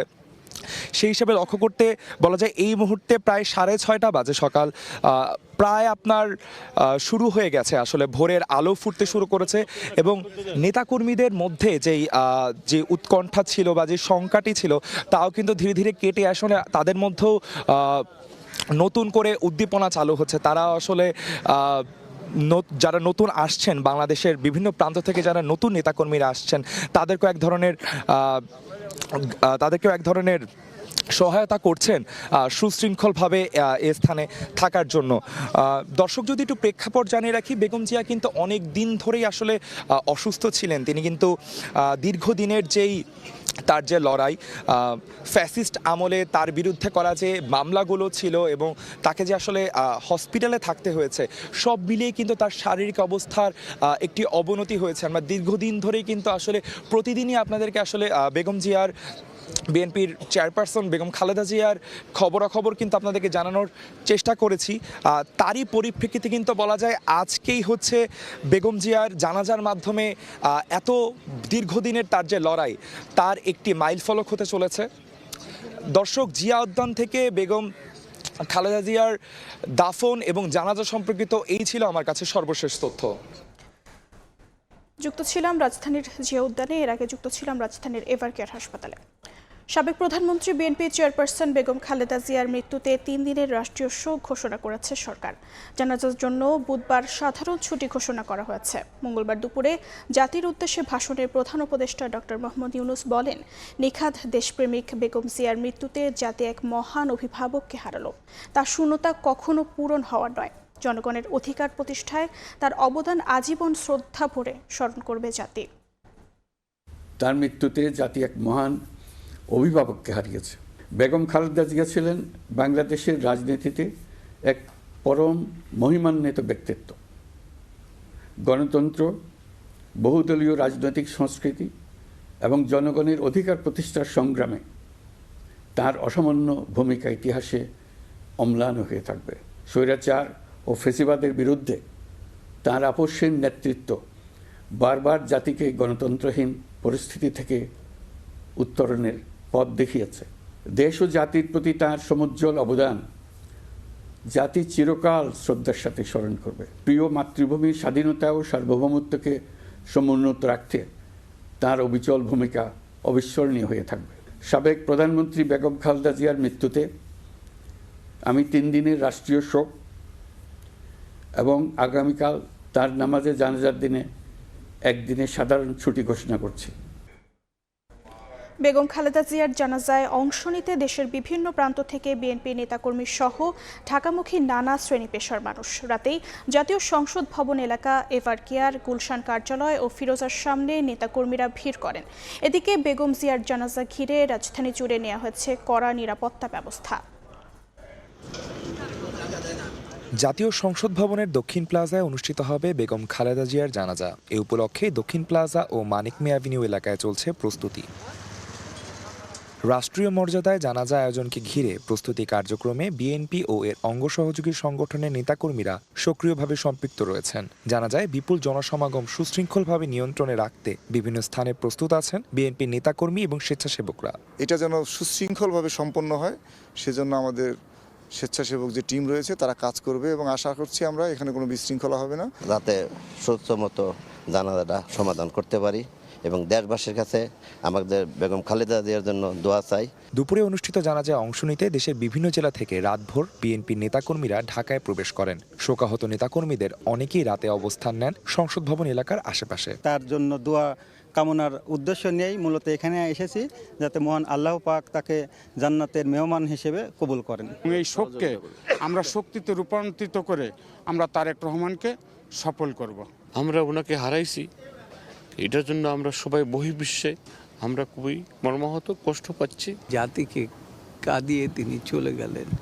এই জাতি এমন একজন নেত্রীকে হারালো, এই জাতি চিরদিন আর এরকম নেত্রীকে পাবে কিনা আমি জানি না। জানাজাকে ঘিরে সর্বোচ্চ নিরাপত্তা ব্যবস্থা গ্রহণ করেছে আইন শৃঙ্খলা রক্ষা বাহিনী। রাত থেকেই সংসদ ভবন এলাকা সহ পুরো রাজধানী জুড়ে বিপুল সংখ্যক আইন শৃঙ্খলা বাহিনীর সদস্য মোতায়েন করা হয়। গুরুত্বপূর্ণ পয়েন্টে বসানো হয়েছে চেকপোস্ট ও সিসিটিভি নজরদারি। আদনান তুর্য, সময় সংবাদ, ঢাকা। ভোরের সময় আরও থাকছে। বেগম জিয়ার প্রতি শ্রদ্ধা জানিয়ে 2 দিন পেছানো ঢাকা আন্তর্জাতিক বাণিজ্য মেলা শুরু হচ্ছে 3রা জানুয়ারি থেকে, উদ্বোধন করবেন প্রধান উপদেষ্টা। বিএনপি চেয়ারপারসন বেগম খালেদা জিয়ার মৃত্যুতে শোক জানিয়েছে দেশের সব রাজনৈতিক দল। এছাড়া গুলশানে তার রাজনৈতিক কার্যালয়ে এসে স্বাক্ষর করেন বিভিন্ন দেশের রাষ্ট্রদূত ও উপদেষ্টা পরিষদের সদস্যরা। 80 বছরের জীবনে 41 বছরই কেটেছে রাজনীতিতে। 3 বার নির্বাচিত হয়েছেন প্রধানমন্ত্রী, কখনো হারেননি ভোটের লড়াইয়ে। বেগম খালেদা জিয়ার মৃত্যুতে শোকাস্তব্ধ গোটা দেশ। দেশের প্রথম নারী প্রধানমন্ত্রীর মৃত্যুর খবরে রাজধানীর এভারকেয়ার হাসপাতালে ছুটে আসেন বিভিন্ন দলের অসংখ্য নেতাকর্মী। দেশের বর্তমান পরিস্থিতিতে বেগম জিয়ার মৃত্যুকে অপূরণীয় ক্ষতি হিসেবে অবহিত করেন তারা। এই রকম নেতৃত্ব আমাদের বাংলাদেশে খুব সাম্প্রতিককালে আসেইনি। কখনো ওনার মুখ থেকে কোনো ধরনের প্রতিহিংসামূলক আচরণ আমরা দেখিনি। বেগম জিয়ার মৃত্যুতে শোক জানিয়েছে দেশের সব রাজনৈতিক দল। আওয়ামী লীগ বলছে প্রথম নারী প্রধানমন্ত্রী হিসেবে ও গণতন্ত্র প্রতিষ্ঠার আন্দোলনে বিএনপি প্রধানের অবদান অপরিসীম। জামাত বলছে মানুষের অধিকার ও গণতন্ত্রের দীর্ঘ লড়াইয়ের জন্য স্মরণীয় হয়ে থাকবেন তিনি। এনসিপি বলছে স্বৈরাচার বিরোধী আন্দোলনে বেগম জিয়ার সাহসী নেতৃত্ব গণতান্ত্রিক অধিকার আদায়ে পথ দেখিয়েছে। সবচেয়ে বেশি ভালোবাসায় পেয়ে মৃত্যুবরণ। রাজনৈতিক জীবনে উনি সফল ছিলেন, উনি মৃত্যুকালীনও সফল। যেই লড়াইয়ে আমরা 24-এর প্রজন্ম আবারও শুরু করেছে, সেই লড়াইয়ে বেগম খালেদা জিয়া অনুপ্রেরণা হয়ে থাকবেন। আমরা তার রুহের মাগফিরাত কামনা করছি, আল্লাহ পাক তাকে ক্ষমা করে দেন। 3টা ছোট বাক্যে আসলে বলেছিলেন যে দেশের সাথে কখনো বিশ্বাসঘাতকতা করো না, সততার সাথে কাজ করে দাও, ইউনূসকে সহযোগিতা করো, ডক্টর ইউনূসকে সহযোগিতা করো। এদিকে গুলশানে বিএনপি চেয়ারপারসনের কার্যালয়ে এসে শোক বইয়ে সই করেন উপদেষ্টা পরিষদের সদস্যরা। তারা বলেন মৃত্যুর আগে দেশের মানুষের সম্মান, ভালোবাসা দেখে যেতে পেরেছেন খালেদা জিয়া। বাংলাদেশের মানুষ যে ওনাকে কত ভালোবাসে, কত সম্মান করে, সেটা উনি নিজের চোখে দেখে যেতে পেরেছেন। তো আরও ভালো লাগতো আমাদের যদি আমরা ওনাকে গণতন্ত্রের নবযাত্রার সময় ওনাকে পেতাম। গণতন্ত্রের জন্য সংগ্রামের কথা যদি দেখেন আমাদের হিস্ট্রি 72 থেকে আজ পর্যন্ত, তাহলে সবচেয়ে সিগনিফিক্যান্ট ক্যারেক্টার হবেন বেগম খালেদা জিয়া। চেষ্টা করব যে বেগম জিয়া যে স্বপ্ন দেখেছিলেন স্বাধীন, সার্বভৌম, গণতান্ত্রিক এবং মানুষের অধিকারের বাংলাদেশ, সেটা যেন আমরা কায়েম করতে পারি। নির্বাচনী প্রক্রিয়া ও গণতান্ত্রিক প্রতিষ্ঠানের বিকাশে বেগম জিয়ার রাজনৈতিক ভূমিকা দেশের ইতিহাসে স্মরণীয় হয়ে থাকবে বলে শোকবার্তা দিয়েছে নির্বাচন কমিশন। এছাড়া চীন, ভারত, পাকিস্তান সহ বিভিন্ন দেশের রাষ্ট্রদূত ও হাই কমিশনাররা বেগম খালেদা জিয়ার মৃত্যুতে শোক জানিয়েছেন। নাইম হাসান, সময় সংবাদ, ঢাকা। সাবেক প্রধানমন্ত্রী ও বিএনপি চেয়ারপারসন বেগম খালেদা জিয়ার প্রতি শ্রদ্ধা জানাতে আজ ঢাকায় আসছেন ভারত, পাকিস্তান সহ দক্ষিণ ও দক্ষিণ পূর্ব এশিয়ার বেশ কয়েকটি দেশের প্রতিনিধি। মঙ্গলবার বিকেলে পররাষ্ট্র মন্ত্রণালয়ের পক্ষ থেকে বলা হয়, বেগম জিয়ার প্রতি শ্রদ্ধা জানাতে বুধবার ঢাকা সফরে আসছেন ভারতের পররাষ্ট্রমন্ত্রী এস জয়শঙ্কর। পাকিস্তানের প্রতিনিধিত্ব করবেন দেশটির জাতীয় পরিষদের স্পিকার সর্দার আয়াজ সাদিক। সামাজিক মাধ্যমে এই তথ্য নিশ্চিত করেছেন পাকিস্তানের উপপ্রধানমন্ত্রী ও পররাষ্ট্রমন্ত্রী ইশাক দার। এছাড়া আসছেন নেপাল, ভুটান, শ্রীলঙ্কার পররাষ্ট্রমন্ত্রী। মালদ্বীপের প্রেসিডেন্টের পক্ষ থেকে প্রতিনিধিত্ব বেগম খালেদা জিয়ার প্রতি শ্রদ্ধা জানাতে আজ ঢাকা সফরে আসবেন। দক্ষিণ ও দক্ষিণ পূর্ব এশিয়ার আরও কয়েকটি দেশের প্রতিনিধিদের জানাজায় যোগ দেওয়ার কথা রয়েছে। বিএনপি চেয়ারপারসন বেগম খালেদা জিয়ার মৃত্যুতে জেলায় জেলায় শোকের ছায়া নেমে এসেছে। স্মৃতিচারণ করতে গিয়ে আবেগ আপ্লুত হয়ে পড়েন অনেক নেতাকর্মী। দলীয় কার্যালয়ে কালো পতাকা উত্তোলন ও কালো ব্যাজ ধারণ সহ তার আত্মার মাগফিরাত কামনা করে বিশেষ দোয়া ও মোনাজাত করা হয়। সবাইকে শোকের সাগরে ভাসিয়ে অনন্ত লোকে পাড়ি জমালেন দেশের প্রথম নারী প্রধানমন্ত্রী বেগম খালেদা জিয়া। সারা দেশে শোকাবহ পরিবেশ। বেগম জিয়ার মৃত্যুর খবরে জেলায় জেলায় বিএনপি কার্যালয়ে জড়ো হন নেতাকর্মীরা। বুকে ধারণ করেন কালো ব্যাজ, উত্তোলন করা হয় কালো পতাকা। আর কখনো দেখা হবে না প্রিয় নেত্রীকে, পাবেন না দিক নির্দেশনা। তার মৃত্যুতে অভিভাবকহীন হয়ে পড়েছেন বিএনপি ও এর অঙ্গ সংগঠনের নেতাকর্মীরা। বেগম খালেদা জিয়ার স্মৃতিচারণ করতে গিয়ে কান্নায় ভেঙে পড়েন অনেকে। মহান আল্লাহ আল্লাহ জানে, মহান আল্লাহ তাকে দুনিয়া থেকে নিয়ে গেলেন, আমরা অভিভাবক শূন্য হলাম। বেগম খালেদা জিয়াকে বিনা চিকিৎসায় যারা মৃত্যুর দিকে ধাবিত করেছে তাদের নামও ইতিহাসে লেখা থাকবে। বাংলাদেশকে হৃদয়ে ধারণ করেছেন, বাংলাদেশের মানুষকে ধারণ করেছেন। আজকে ওনার মৃত্যুতে পুরা বাংলাদেশ আজকে শোকাহত।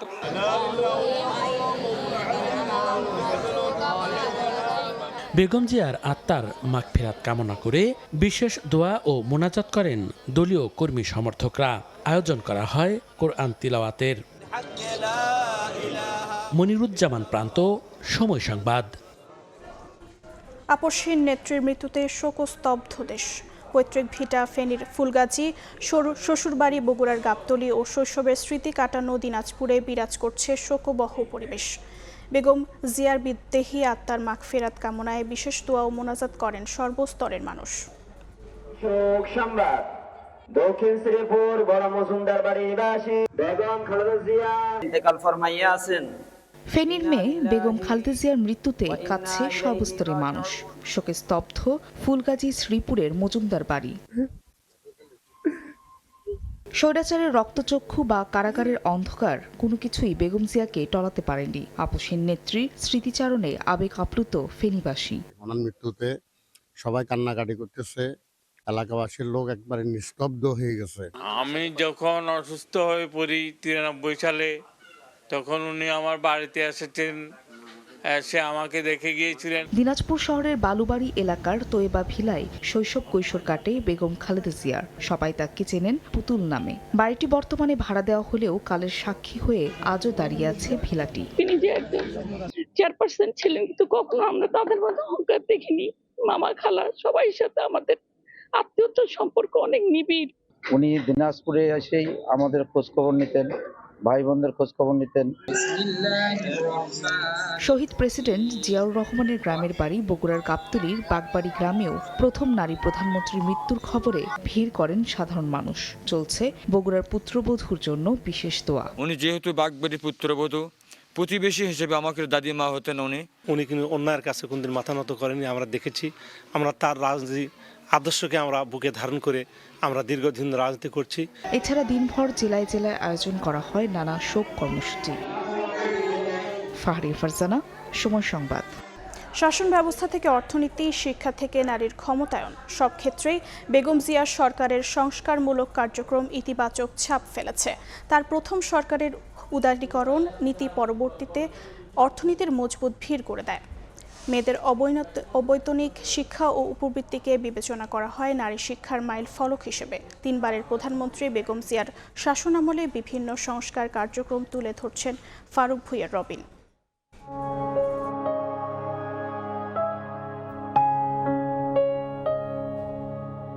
1991 সালে বাংলাদেশ গণতান্ত্রিক শাসন ব্যবস্থায় ফিরলে দেশের প্রথম নারী সরকার প্রধান হিসেবে শপথ নেন বিএনপি চেয়ারপারসন বেগম খালেদা জিয়া। বেনজির ভুট্টোর পর মুসলিম বিশ্বের দ্বিতীয় নারী প্রধানমন্ত্রী ও বিএনপি নেত্রী। 1991 থেকে 96 ও 2001 থেকে 6 এই 2 ভাগে বেগম জিয়ার শাসন আমলকে ভাগ করেন বিশ্লেষকরা। 1991 সালে সরকার প্রধানের দায়িত্ব নেয়ার আগে সংসদে বসা কিংবা প্রশাসন পরিচালনার কোনো অভিজ্ঞতাই ছিল না বেগম জিয়ার। প্রথমবার সরকারে এসে নারী অধিকার, শিক্ষা খাত ও অর্থনৈতিক ব্যবস্থাপনা সহ বেশ কিছু মৌলিক বিষয়ে গুরুত্বপূর্ণ সংস্কার আনেন তিনি। পরিবর্তন আসে শাসন ব্যবস্থায়ও। 3 জোটের রূপরেখার ভিত্তিতে 1991 সালে সংবিধানের দ্বাদশ সংশোধনীর মাধ্যমে রাষ্ট্রপতি শাসিত ব্যবস্থার পরিবর্তে সর্বসম্মতিক্রমে ফিরিয়ে আনা হয় সংসদীয় সরকার ব্যবস্থা। মুক্তবাজার অর্থনীতি, বেসরকারীকরণকে প্রাতিষ্ঠানিক রূপ দেয়া, ভ্যাট ব্যবস্থা চালু, রাজস্ব আদায়ের ক্ষমতা বৃদ্ধি, বৈদেশিক নির্ভরতা কমানোর মতো বেশ কিছু সংস্কার আসে অর্থনৈতিক খাতে। ব্যাংক কোম্পানি আইন, আর্থিক প্রতিষ্ঠান আইন, Bangladesh securities and exchange commission আইনের মতো বেশ কিছু আইন বিধি নীতিমালা প্রণয়ন হয় সেই সরকারের সময়, যা ভূমিকা রাখে আর্থিক সুশাসন কাঠামো প্রতিষ্ঠায়। বিদেশি বিনিয়োগ আকর্ষণে তৈরি হয় নতুন রফতানি প্রক্রিয়াকরণ অঞ্চল। অন্যদিকে ছাত্রীদের বৃত্তি, 10ম শ্রেণী পর্যন্ত বিনামূল্যে পাঠদান ভূমিকা রাখে নারী শিক্ষার অগ্রগতিতে। 1996 সালে স্বল্পকালীন ষষ্ঠ সংসদে আন্দোলনরত বিরোধী দলগুলোর দাবির মুখে পাশ হয় নির্দলীয় তত্ত্বাবধায়ক সরকার ব্যবস্থা।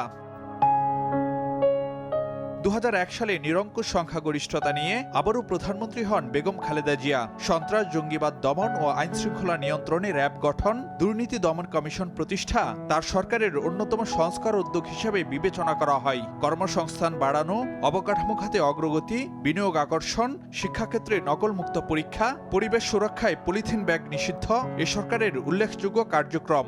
এছাড়া যৌতুক প্রথা, এসিড নিক্ষেপ এবং নারী ও শিশু পাচারের মতো অপরাধ ঠেকাতে কঠোর অবস্থানে ছিল সে সরকার। মাতৃ মৃত্যু ও শিশু মৃত্যুর হার কমাতে ভূমিকা রাখে সরকারের নীতিকৌশল।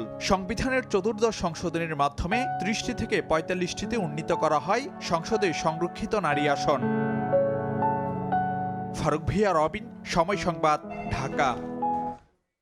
একজন গৃহবধূ থেকে দেশের সরকার প্রধান, তবে বেগম খালেদা জিয়ার জন্য এই পথ এতটাও সহজ ছিল না। 1981 সালে বিএনপির প্রতিষ্ঠাতা রাষ্ট্রপতি জিয়াউর রহমানের মৃত্যুর পর বেগম খালেদা জিয়াকে রাজনৈতিক পথ চলায় অনেক বন্ধুর পথ পেরোতে হয়েছে। গ্রেফতার, নির্যাতন মামলা, কারাদণ্ড ও গৃহবন্দিত্বের কঠিন সময় পার করতে হয়েছে তাকে। তবুও কখনো অন্যায়ের কাছে মাথা নত করেননি বেগম জিয়া। গণতন্ত্র ও আইনের শাসন প্রতিষ্ঠার লড়াইয়ে ছিলেন অবিচল ও আপোষহীন। নেই, জনগণের সরকার নেই, সুশাসন নেই, সমস্ত প্রতিষ্ঠানগুলো ভেঙে পড়েছে। 2 দিন আগে আমাকে বন্দি করেছে, গৃহবন্দী করেছে। গণতন্ত্র চাবেন না, দেশ রক্ষা করতেও চাবেন না, গোলামি করবেন। উন্নয়নের নামে যে কত টাকা বানাচ্ছেন আর সুইস ব্যাংকে রাখছেন, সেটাই তো উন্নয়নের নমুনা। অবাধ, সুষ্ঠু, নিরপেক্ষ নির্বাচন করতে হলে এই আওয়ামী লীগ বা হাসিনাকে রেখে, ক্ষমতায় রেখে কোনো অবাধ, সুষ্ঠু, নিরপেক্ষ নির্বাচন হবে না। জিয়া অরফানেজের সঙ্গে আমি কখনো কোনোভাবেই জড়িত ছিলাম না। 1981 সালের 30 মের সকাল, সেদিন হত্যা করা হয় বিএনপির প্রতিষ্ঠাতা রাষ্ট্রপতি জিয়াউর রহমানকে। সে সময় ঢাকা সেনানিবাসে 2 শিশু সন্তানকে নিয়ে নিতান্তই একজন গৃহবধূ হিসেবে জীবন কাটাচ্ছিলেন বেগম খালেদা জিয়া। রাজনৈতিক জগৎ থেকে তিনি যোজন যোজন দূরত্বে, সংসারই ছিল তার পুরো পৃথিবী।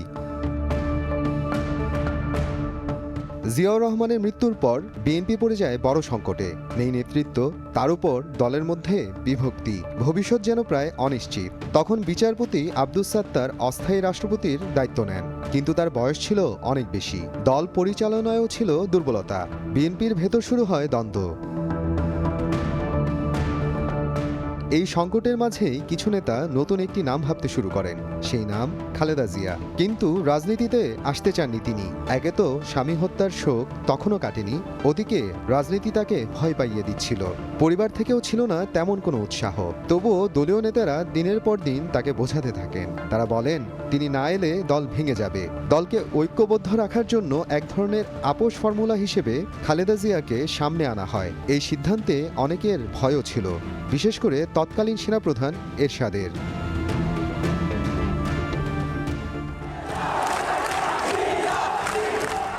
1982 সালে 3 জানুয়ারি খালেদা জিয়া আনুষ্ঠানিকভাবে বিএনপির সদস্য হন।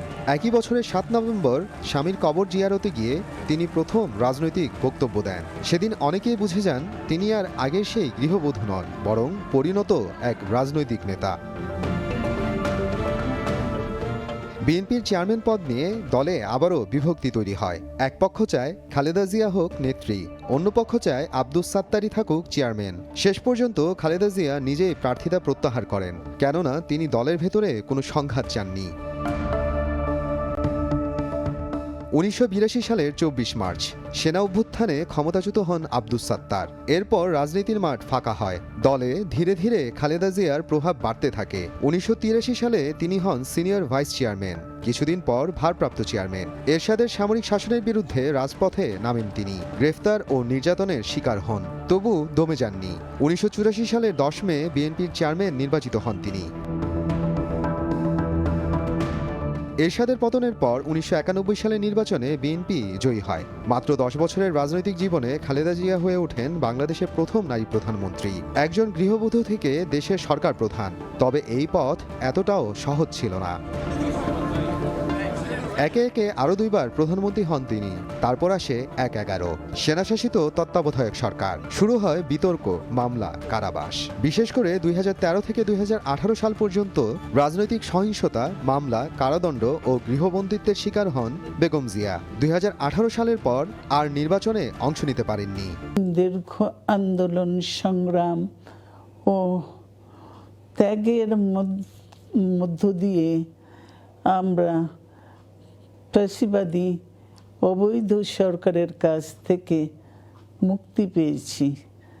আমি আন্তরিক ধন্যবাদ জানাতে চাই আমাদের বীর সন্তানদের, যারা মরণপণ সংগ্রাম করে এই অসম্ভবকে সম্ভব করেছে।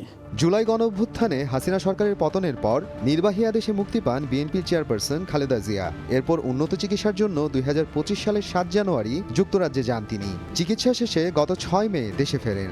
এরপর একাধিকবার শারীরিক নানা জটিলতায় তাকে হাসপাতালে যেতে হয়েছে। দীর্ঘ জীবনকালে কখনো অন্যায়ের কাছে মাথা নত করেননি বেগম খালেদা জিয়া। গণতন্ত্র, সুশাসন ও আইনের শাসন প্রতিষ্ঠার লড়াইয়ে ছিলেন অবিচল ও আপোষহীন। অবশেষে 2025 সালে 30 ডিসেম্বর সকাল 6টায় শেষ নিঃশ্বাস ত্যাগ করেন এই সংগ্রামী নেত্রী। মোহাম্মদ আফরানুল ইসলাম, সময় সংবাদ। 2 দিন পিছিয়ে শুরু হচ্ছে ঢাকা আন্তর্জাতিক বাণিজ্য মেলার 30তম আসর। মঙ্গলবার বিকেলে এই সিদ্ধান্তের কথা জানিয়েছে মেলার আয়োজক সংস্থা রফতানি উন্নয়ন ব্যুরো ইপিবি। এ সংবাদ বিজ্ঞপ্তিতে জানানো হয়েছে, বিএনপি চেয়ারপারসন ও সাবেক প্রধানমন্ত্রী বেগম খালেদা জিয়ার মৃত্যুতে 3 দিনের রাষ্ট্রীয় শোক ঘোষণা করা হয়েছে।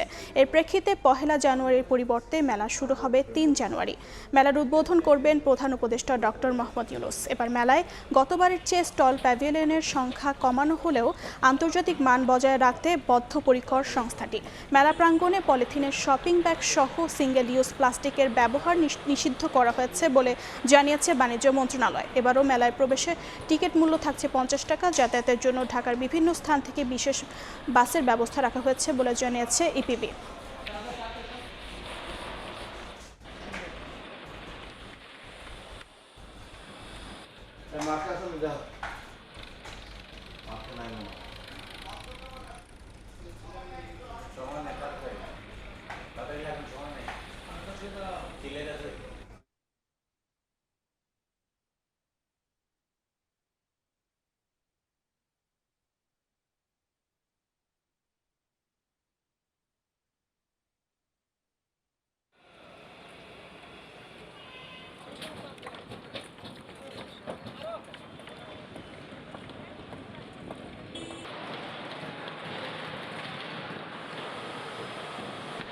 ভোরের সময় এই ছিল আমার কাছে। পরবর্তী সংবাদগুলো জানাতে যুক্ত হবেন মাহাদি ধ্রুব। অর্জিত, আপনাকে ধন্যবাদ। দীর্ঘ 1 মাস 7 দিন চিকিৎসাধীন থাকার পর গতকাল এভার কেয়ারে শেষ নিঃশ্বাস ত্যাগ করেছেন বিএনপি চেয়ারপারসন বেগম খালেদা জিয়া। এই মুহূর্তে এভার কেয়ারের সামনে আছেন সহকর্মী স্বপন আহমেদ। সরাসরি যাচ্ছে তার কাছে। বিএনপি চেয়ারপারসন এবং দেশের প্রথম নারী প্রধানমন্ত্রী বেগম খালেদা জিয়াকে শেষ বিদায় জানানোর যে প্রস্তুতি, সেটি কিন্তু এভার কেয়ার সামনে চলছে। অর্থাৎ বলা যায় যে এখানে তাকে শেষ বিদায় জানানোর জন্য নেতাকর্মীরা যেরকম উপস্থিত হচ্ছেন, পাশাপাশি এই পুরো এভার কেয়ার হসপিটালের সামনের যে গেটটি রয়েছে, যেখান দিয়ে তাকে তার মরদেহটি বের করা হবে, সেখানে কিন্তু পুরোটাই নিরাপত্তার চাদরে ঢেকে ফেলা হয়েছে। আমরা নিশ্চয়ই আমার ফ্রেমে আপনারা দেখতে পাচ্ছেন যে বিজিবি, পুলিশ, র্যাব সহ অন্যান্য যে আইন শৃঙ্খলা রক্ষাকারী বাহিনী রয়েছেন, তাদের উপস্থিতি কিন্তু এখানে বেশ সকালের পর থেকেই খুব বাড়ানো হয়, যাতে নেতাকর্মীদের যে ভিড় এখানে হবে সেটি আসলে সামাল দেওয়ার জন্যই মূলত এই নিরাপত্তার বেষ্টনী এখানে দেওয়া হয়েছে। এর বাইরেও কিন্তু এই যে নিরাপত্তার যে করিডোরটি করা হয়েছে, এর বাইরেও অসংখ্য নেতাকর্মী শুধুমাত্র এই মহিয়সী নারীকে দেখার জন্য বা তাকে এক নজর দেখার জন্য, তাকে শ্রদ্ধা জানানোর জন্য কিন্তু এখানে উপস্থিত হচ্ছেন। এখান থেকে যারা সিনিয়র নেতারা রয়েছেন তারা বলছেন যে এখানে অপেক্ষা না করে সবাইকে, যেহেতু তার জানাজা অনুষ্ঠিত হবে সংসদ ভবনের দক্ষিণ প্লাজা এবং মানিক মিয়া এভিনিউয়ের পুরোটা জুড়ে, অতএব এখানে তাদেরকে না থাকার নির্দেশ দেওয়া হয়েছে। বলা হচ্ছে যে সেখানে গিয়ে আগেভাগেই তারা সেখানে জায়গা নিতে, তাদেরকে ওখানে উপস্থিত থাকার জন্য। তারপরেও কিন্তু নেতাকর্মীরা এখানে উপস্থিত হচ্ছেন এবং প্রত্যেকের চোখে মুখেই, গতকালকে এই সংবাদটি প্রকাশ হওয়ার পর থেকেই প্রত্যেকের চোখে মুখেই যে যে শোকের ছায়া সেটি কিন্তু আমরা স্পষ্ট লক্ষ্য করা যাচ্ছে। প্রত্যেকেই এই বিএনপির এই নারীর জন্য দোয়া করছেন। তারা বলছেন যে এই যে একটি ক্ষতি নির্বাচনের আগে বাংলাদেশের একটি বড় দলের এত বড় একটি ক্ষতি, এটি কিন্তু কখনোই পোষানোর নয়। তারা বলছেন যে বেগম জিয়া যতদিন বেঁচে ছিলেন তিনি সবসময় দেশের কথা বলেছেন, দেশের মানুষের কথা বলেছেন, বিশেষ করে গণতন্ত্রের পথকে আরো বেশি সুদীর্ঘ এবং এগিয়ে নিয়ে যাওয়ার জন্য সারা জীবনে সে যুদ্ধ, যে নির্যাতন সহ্য করেছেন, এটি নিয়ে কিন্তু প্রত্যেক মানুষের মনে যেরকম ভালোবাসা তৈরি হয়েছে, সেই ভালোবাসার বহিঃপ্রকাশ কিন্তু আমরা এই এভারকেয়ারের সামনে যেরকম দেখছি, পাশাপাশি গতকাল এই সংবাদটি যখন প্রকাশ হয় তখন থেকেই কিন্তু আমরা দেখেছি। যেহেতু আজকে তার জানাজা দুপুর 2টায় অনুষ্ঠিত হবে, অতএব সকাল 8টার কিছু পর তাকে এভারকেয়ার হাসপাতাল থেকে বের করা হবে এবং এখান থেকে তাকে সরাসরি নিয়ে যাওয়া হবে তার দীর্ঘদিনের যে বাসা ফিরোজার সামনে গুলশানে, এবং সেখানে পরিবারের সদস্যদের শ্রদ্ধা নিবেদন শেষে যতক্ষণ থাকবেন এবং তারপরেই আসলে তাকে নেওয়া হবে মূল যে জায়গায়, অর্থাৎ জাতীয় সংসদ ভবনের দক্ষিণ প্লাজায়, এবং সেখানে জানাজা অনুষ্ঠিত হওয়ার পর তাকে সমাহিত করা হবে তার স্বামী শহীদ প্রেসিডেন্ট জিয়াউর রহমানের ঠিক কবরের পাশে। ইতিমধ্যেই কিন্তু সেখানে কবর প্রস্তুত হয়ে গেছে এমনটি আমরা জানতে পেরেছি। পাশাপাশি গতকাল এবং রাতভরে কিন্তু সেখানে বিএনপির সিনিয়র নেতারা এই কবরস্থানটি পরিদর্শন করেছেন। তো সব মিলিয়ে এভারকেয়ারের সামনে নিরাপত্তা ব্যবস্থা যেরকম জোরদার করা হয়েছে, পাশাপাশি শুধুমাত্র সেই মহিষী নারীকে এক নজর কাছে থেকে দেখার যে আকাঙ্ক্ষা, সেটি পূরণ করার জন্য কিন্তু নেতাকর্মীদের অবস্থান এখানে আমরা দেখতে পাচ্ছি। তবে সবাই কিন্তু তাদের চোখে মুখে যে শোকের ছায়া সেটি প্রকাশ পাচ্ছে। তারা বলছেন যে, যেটি বলছিলাম, যে গণতন্ত্রের পথকে আরো সুদীর্ঘ বা এগিয়ে নিয়ে যাওয়ার জন্য বেগম খালেদা জিয়া সারাটি জীবন যে চেষ্টাটি করে গেছেন, এমনকি মৃত্যুর আগ পর্যন্ত কিন্তু সেই চেষ্টাই তিনি করেছেন। কেননা নেতাকর্মীরা বলছেন যে যখন আসলে একটি সংকটময় মুহূর্ত তৈরি হয় একটি দলের, বিএনপির বা দেশের, তখনই কিন্তু ঢাল হয়ে দাঁড়ায়।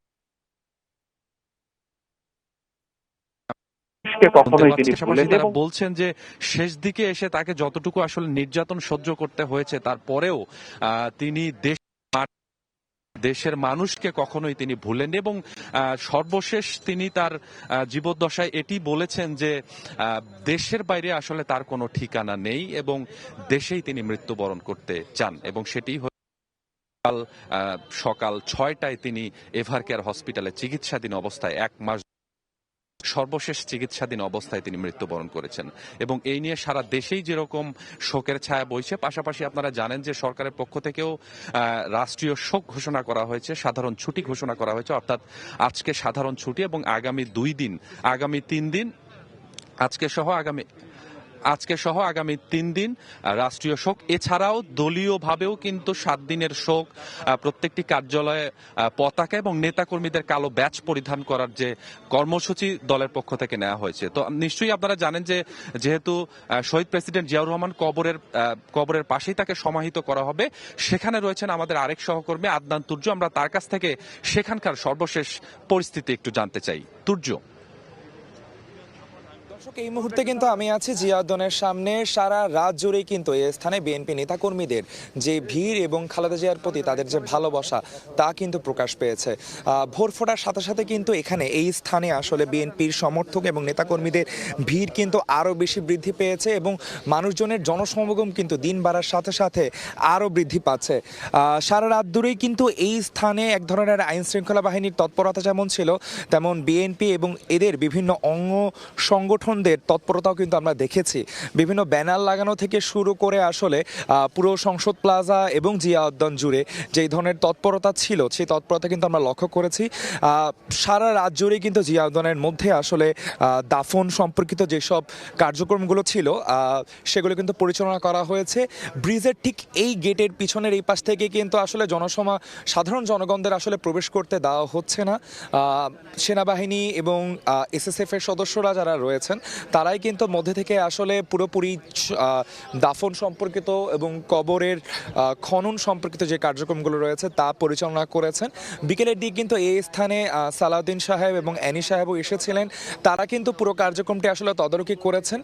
তবে মিডিয়া এবং জনসাধারণকে কিন্তু মধ্যে প্রবেশ করতে দেওয়া হয়নি। আমরা বাইরে থেকে যতটুকু ছবি পেয়েছি আমরা দেখতে পেয়েছি কবর খনন থেকে শুরু করে ধরনের কার্যক্রম আসলে কিন্তু জিয়া উদ্যানে হয়েছে এবং এই স্থানে কিন্তু সারা রাত জুড়ে বিভিন্ন নেতাকর্মীরা মাইক্রোবাস করে, বাসে করে সাতক্ষীরা, ফরিদপুর, পাবনা বিভিন্ন তারা প্রতি রাতেই আসলে রাতের প্রতিটি মুহূর্তে কিন্তু এই স্থানে জনসমাগম করেছেন, এই স্থানে এসেছেন এবং জিয়া উদ্যানে ঢোকার যেই মুখটি রয়েছে সেই মুখটি কিন্তু গাড়ি ঘোড়ার ওখানেই স্থান করতে রাখা হয়েছে এবং রোডের ভিতরে কিন্তু তাদেরকে প্রবেশ করতে দেওয়া হচ্ছে না। তারপরেও কিন্তু আপনারা দেখতে পাচ্ছেন আসলে এই জায়গায় বিএনপির সমর্থক এবং নেতাকর্মীদের আসলে কতটা ভিড় রয়েছে এবং কতটা তারা উৎসুক রয়েছেন আসলে পরবর্তী কার্যক্রমগুলো জানার জন্য।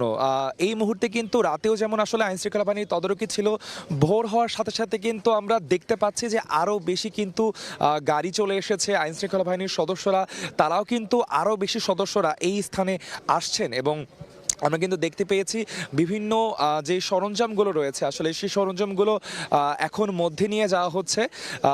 সেখান থেকে কিন্তু নিয়মিত আসলে এক ধরনের যে নৌবাহিনীর সদস্যরা, সেনাবাহিনীর সদস্যরা এবং এসএসএফ এর সদস্যরাও মিলে কিন্তু আমরা এক ধরনের সমন্বয় দেখেছি, অর্থাৎ কিনা শুধুমাত্র কিন্তু একটি সংস্থার লোক এখানে রেখেনি, সব ধরনের বিজিবি, সেনাবাহিনী, পুলিশ, এসএসএফ এর সদস্যরা মিলিয়ে কিন্তু আমরা এই স্থানে দেখেছি।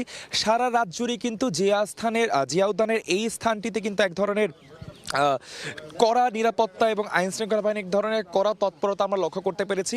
ঢাকা শহরের প্রতিটি স্থানেই কিন্তু এই ধরনের এক ধরনের তদারকি আমরা দেখতে পেয়েছি। আইন শৃঙ্খলা বাহিনী যেমন তৎপর ছিল তেমনইভাবে কিন্তু আমরা সারা রাত জুড়েই বিএনপির বিভিন্ন সমর্থকদের এবং বিভিন্ন সংগঠনের নেতাকর্মীদেরকে আমরা লক্ষ্য করেছি। তারা কিন্তু আজকে জানাজা এবং দাফনকে কেন্দ্র করে যেই ধরনের সহায়তা আসলে করা যায় জনসমাগম সুশৃঙ্খলভাবে নিয়ন্ত্রণ করতে, তা করার কিন্তু সর্বাত্মক চেষ্টা করছেন। দর্শক, ভিড় বাড়ার সাথে সাথে কিন্তু মানুষজনের শোককে শক্তিতে রূপান্তর করার বিষয়টি নতুন করে উপস্থাপিত হচ্ছে। এই ছিল জিয়া উদ্যান থেকে বেগম জিয়ার দাফন সম্পর্কিত আমার কাছে সর্বশেষ তথ্য। জিয়া উদ্যান থেকে সহকর্মী তুর্য এবং এভার কেয়ার থেকে সহকর্মী আহমেদ স্বপন জানাচ্ছিলেন সেখানকার সবশেষ খবরাখবর। শুধু রাজনীতিকরা নন, বিএনপি চেয়ারপারসন বেগম খালেদা জিয়ার মৃত্যুতে থমকে দাঁড়িয়েছেন সাধারণ। আপসী নেত্রীর বিদায় কাঁদিয়েছে সবাইকে। যাদের জন্য জীবনভর রাজনীতি করেছেন সেই দেশবাসী যেন মনে প্রাণে ধারণ করে রেখেছে বিএনপি নেত্রীকে। আমার এই স্বজনহীন জীবনেও দেশবাসী আমার স্বজন। আল্লাহ আমার একমাত্র ভরসা। আমি যেমন থাকি, যেখানেই থাকি, যতক্ষণ বেঁচে থাকবো দেশবাসীকে ছেড়ে যাব না। প্রিয় দেশবাসীর প্রতি আমার আবেদন, আমাকে আপনাদের থেকে বিচ্ছিন্ন করার চেষ্টা হলেও বিশ্বাস করবেন আমি আপনাদের সঙ্গেই আছি। না, মৃত্যুও যেন দেশের মানুষের কাছ থেকে আলাদা করতে পারেনি বিএনপি চেয়ারপারসন বেগম খালেদা জিয়াকে। মানাই আজকে আমাদের, উনি চলে গেছেন, আমাদেরকে ছেড়ে চলে গেছেন, এখানে আমাদের আর কিছু বলার নাই। রাজনীতির মাঠে এসে তিনি জয় করেছিলেন সব শ্রেণীর মানুষের হৃদয়, হয়ে উঠেছিলেন জাতীয় ঐক্যের প্রতীক। জীবনের শেষ মুহূর্ত পর্যন্ত দেশের মানুষের জন্য উনি কথা বলে গেছেন। তিনি সকল সময় জনগণের পক্ষে ছিলেন। তিনি সব সময় বলেছেন দেশ বাঁচাও, দেশ বাঁচাও, দেশের জন্য তিনি সব লেগেছে। দেশের প্রতি যার যে এত টান, এত মায়া, মমতা, উনি বিদেশ গিয়েও বলছে যে পরিবারের লোক আমাকে টানতেছে ডাকার জন্য, কিন্তু আমি থাকতে পারবো না। আজ রাজনীতি থমকে গেছে, শোকে স্তব্ধ হয়ে গেছে রাজপথ। উনি আমাদের ছেড়ে চলে গেছেন এমন এক মুহূর্তে যখন আমরা সবচেয়ে বড় সংকটময় অবস্থানে আছি। যিনি সাহস দিয়েছিলেন, তার বিদায় কাঁদছে গোটা দেশের মানুষ। সন্তানদের জন্য চিন্তা, এটি তাকে একজন নেত্রী থেকে, এটি দলের নেত্রী থেকে আপামর জন্য তারা মায়ের রূপান্তর করেছে। উনি এবারকার হাসপাতালে ছিলেন, কিন্তু আমরা ভাবতাম যে উনি আমাদের মাঝেই আছেন, কিন্তু সেই অনুভূতিটা আজকে থেকে হারিয়ে গেছে।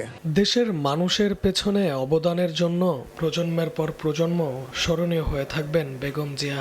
রাজনীতিতে এসে যিনি নিজেই এখন এক ইতিহাসের অংশ। নাইম হাসান, সময় সংবাদ, ঢাকা। গৃহবধূ থেকে আপসহীন দেশনেত্রী, দেশের প্রথম নারী প্রধানমন্ত্রী, তাই তো বেগম খালেদা জিয়ার এই যাত্রা ছিল এক মহাকাব্যের মতো। তার দীর্ঘ রাজনৈতিক সংগ্রামের প্রতিটি অধ্যায়ে তিনি ছিলেন অপ্রতিরোধ্য ও অনমনীয়, ছিলেন দেশের সার্বভৌমত্বের প্রশ্নে আপোষহীন। আমি যে কোনো পরিস্থিতির জন্য প্রস্তুত আছি। আমাকে জেল বা সাজার ভয় দেখিয়ে কোনো লাভ হবে না। আমি মাথা নত করব না।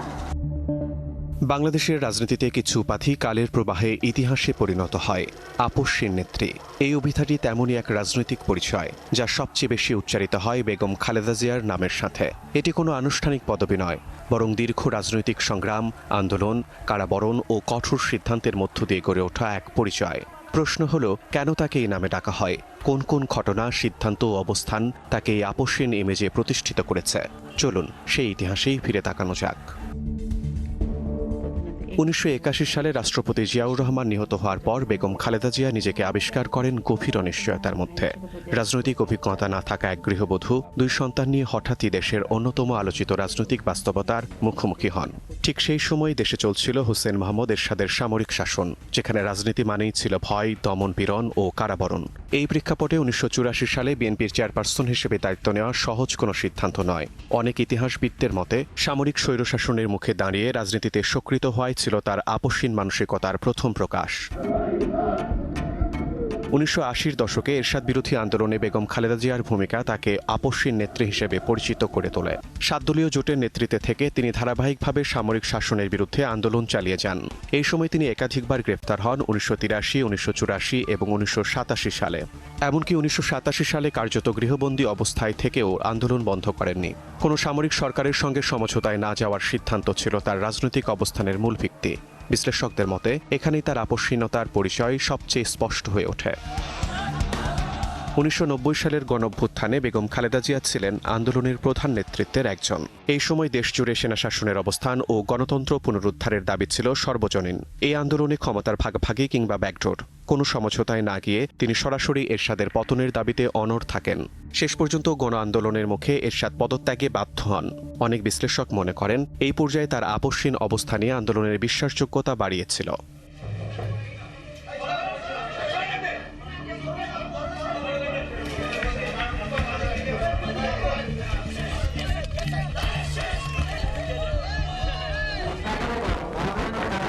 $1991 সালে নির্বাচনে বিজয়ী হয়ে বেগম খালেদা জিয়া প্রধানমন্ত্রী হন।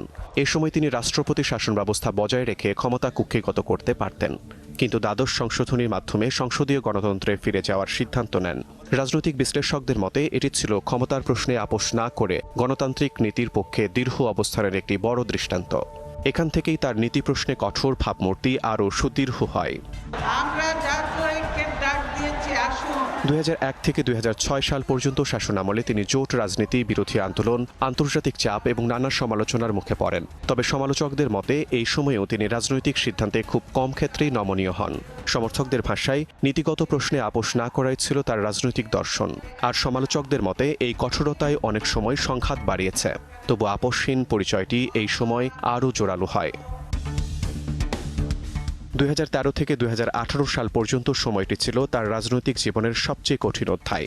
রাজনৈতিক সহিংসতা, মামলা, গৃহবন্দিত্ব এবং শেষ পর্যন্ত কারাদণ্ড সবকিছুই এই সময়ে ঘটে।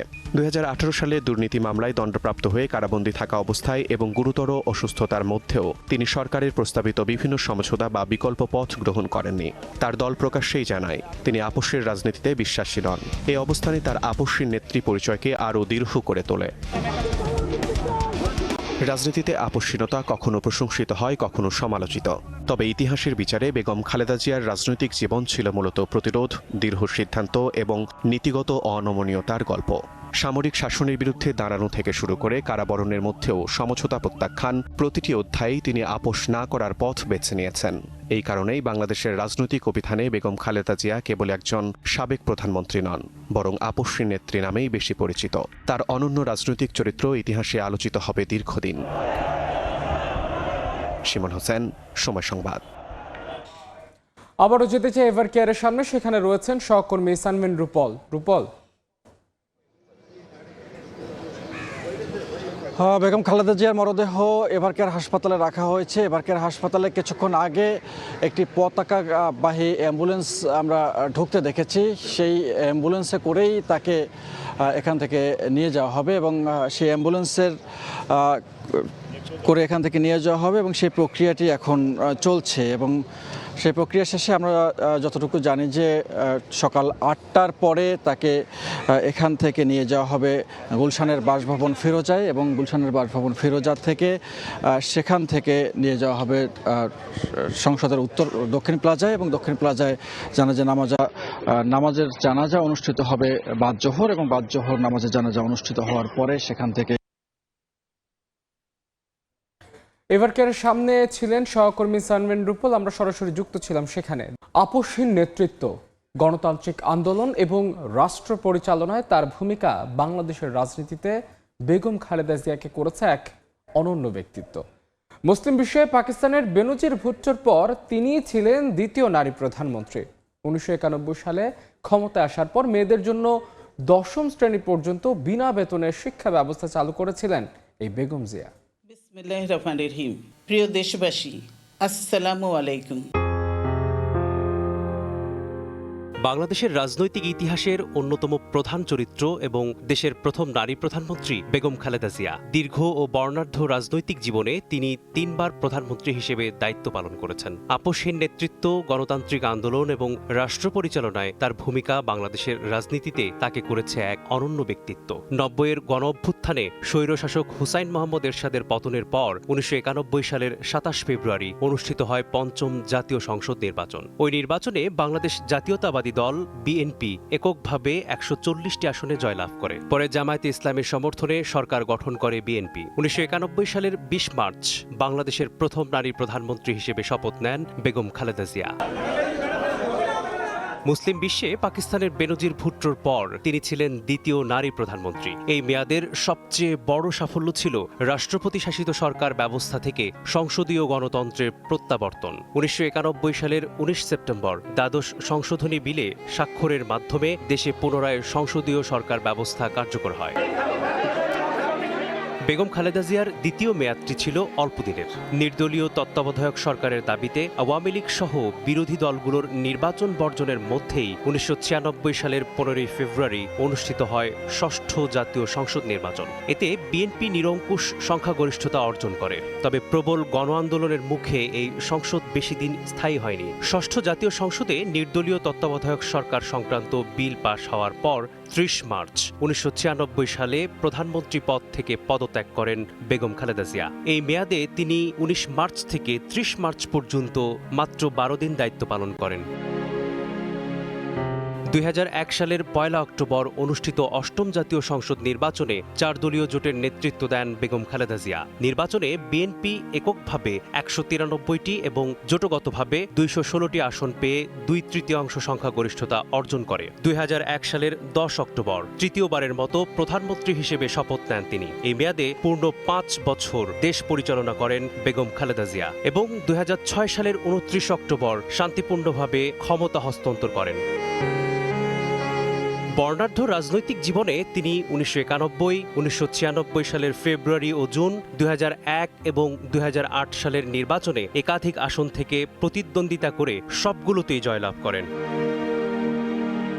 2025 সালের 30 ডিসেম্বর 80 বছর বয়সে মৃত্যুবরণ করেন আপোষহীন এই নেত্রী। তবে বাংলাদেশের ইতিহাসের পাতায় বেগম খালেদা জিয়া থেকে যাবেন গণতান্ত্রিক রাজনীতির এক অবিচ্ছেদ্য অধ্যায় হয়ে।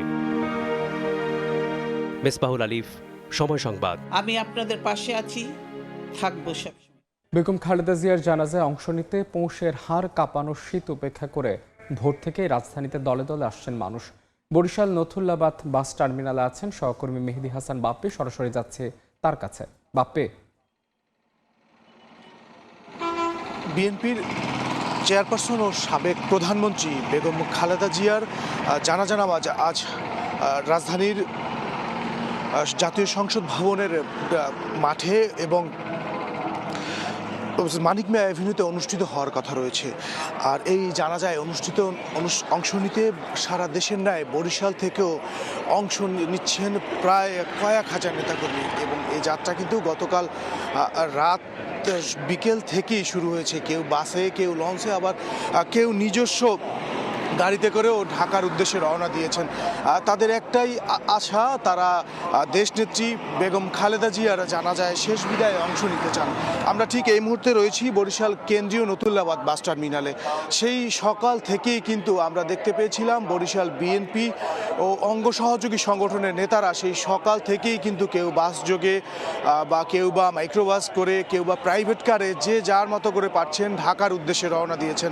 আমরা তাদের সাথে কথা বলেছিলাম, তারা যেমনটা বলেছেন আমাদেরকে যে তাদের এই প্রিয় নেত্রীর শেষ বিদায়ে যেন তারা অংশ নিতে পারেন, সেই উদ্দেশ্যেই তারা আজ ঢাকার উদ্দেশ্যে রওনা দিয়েছেন।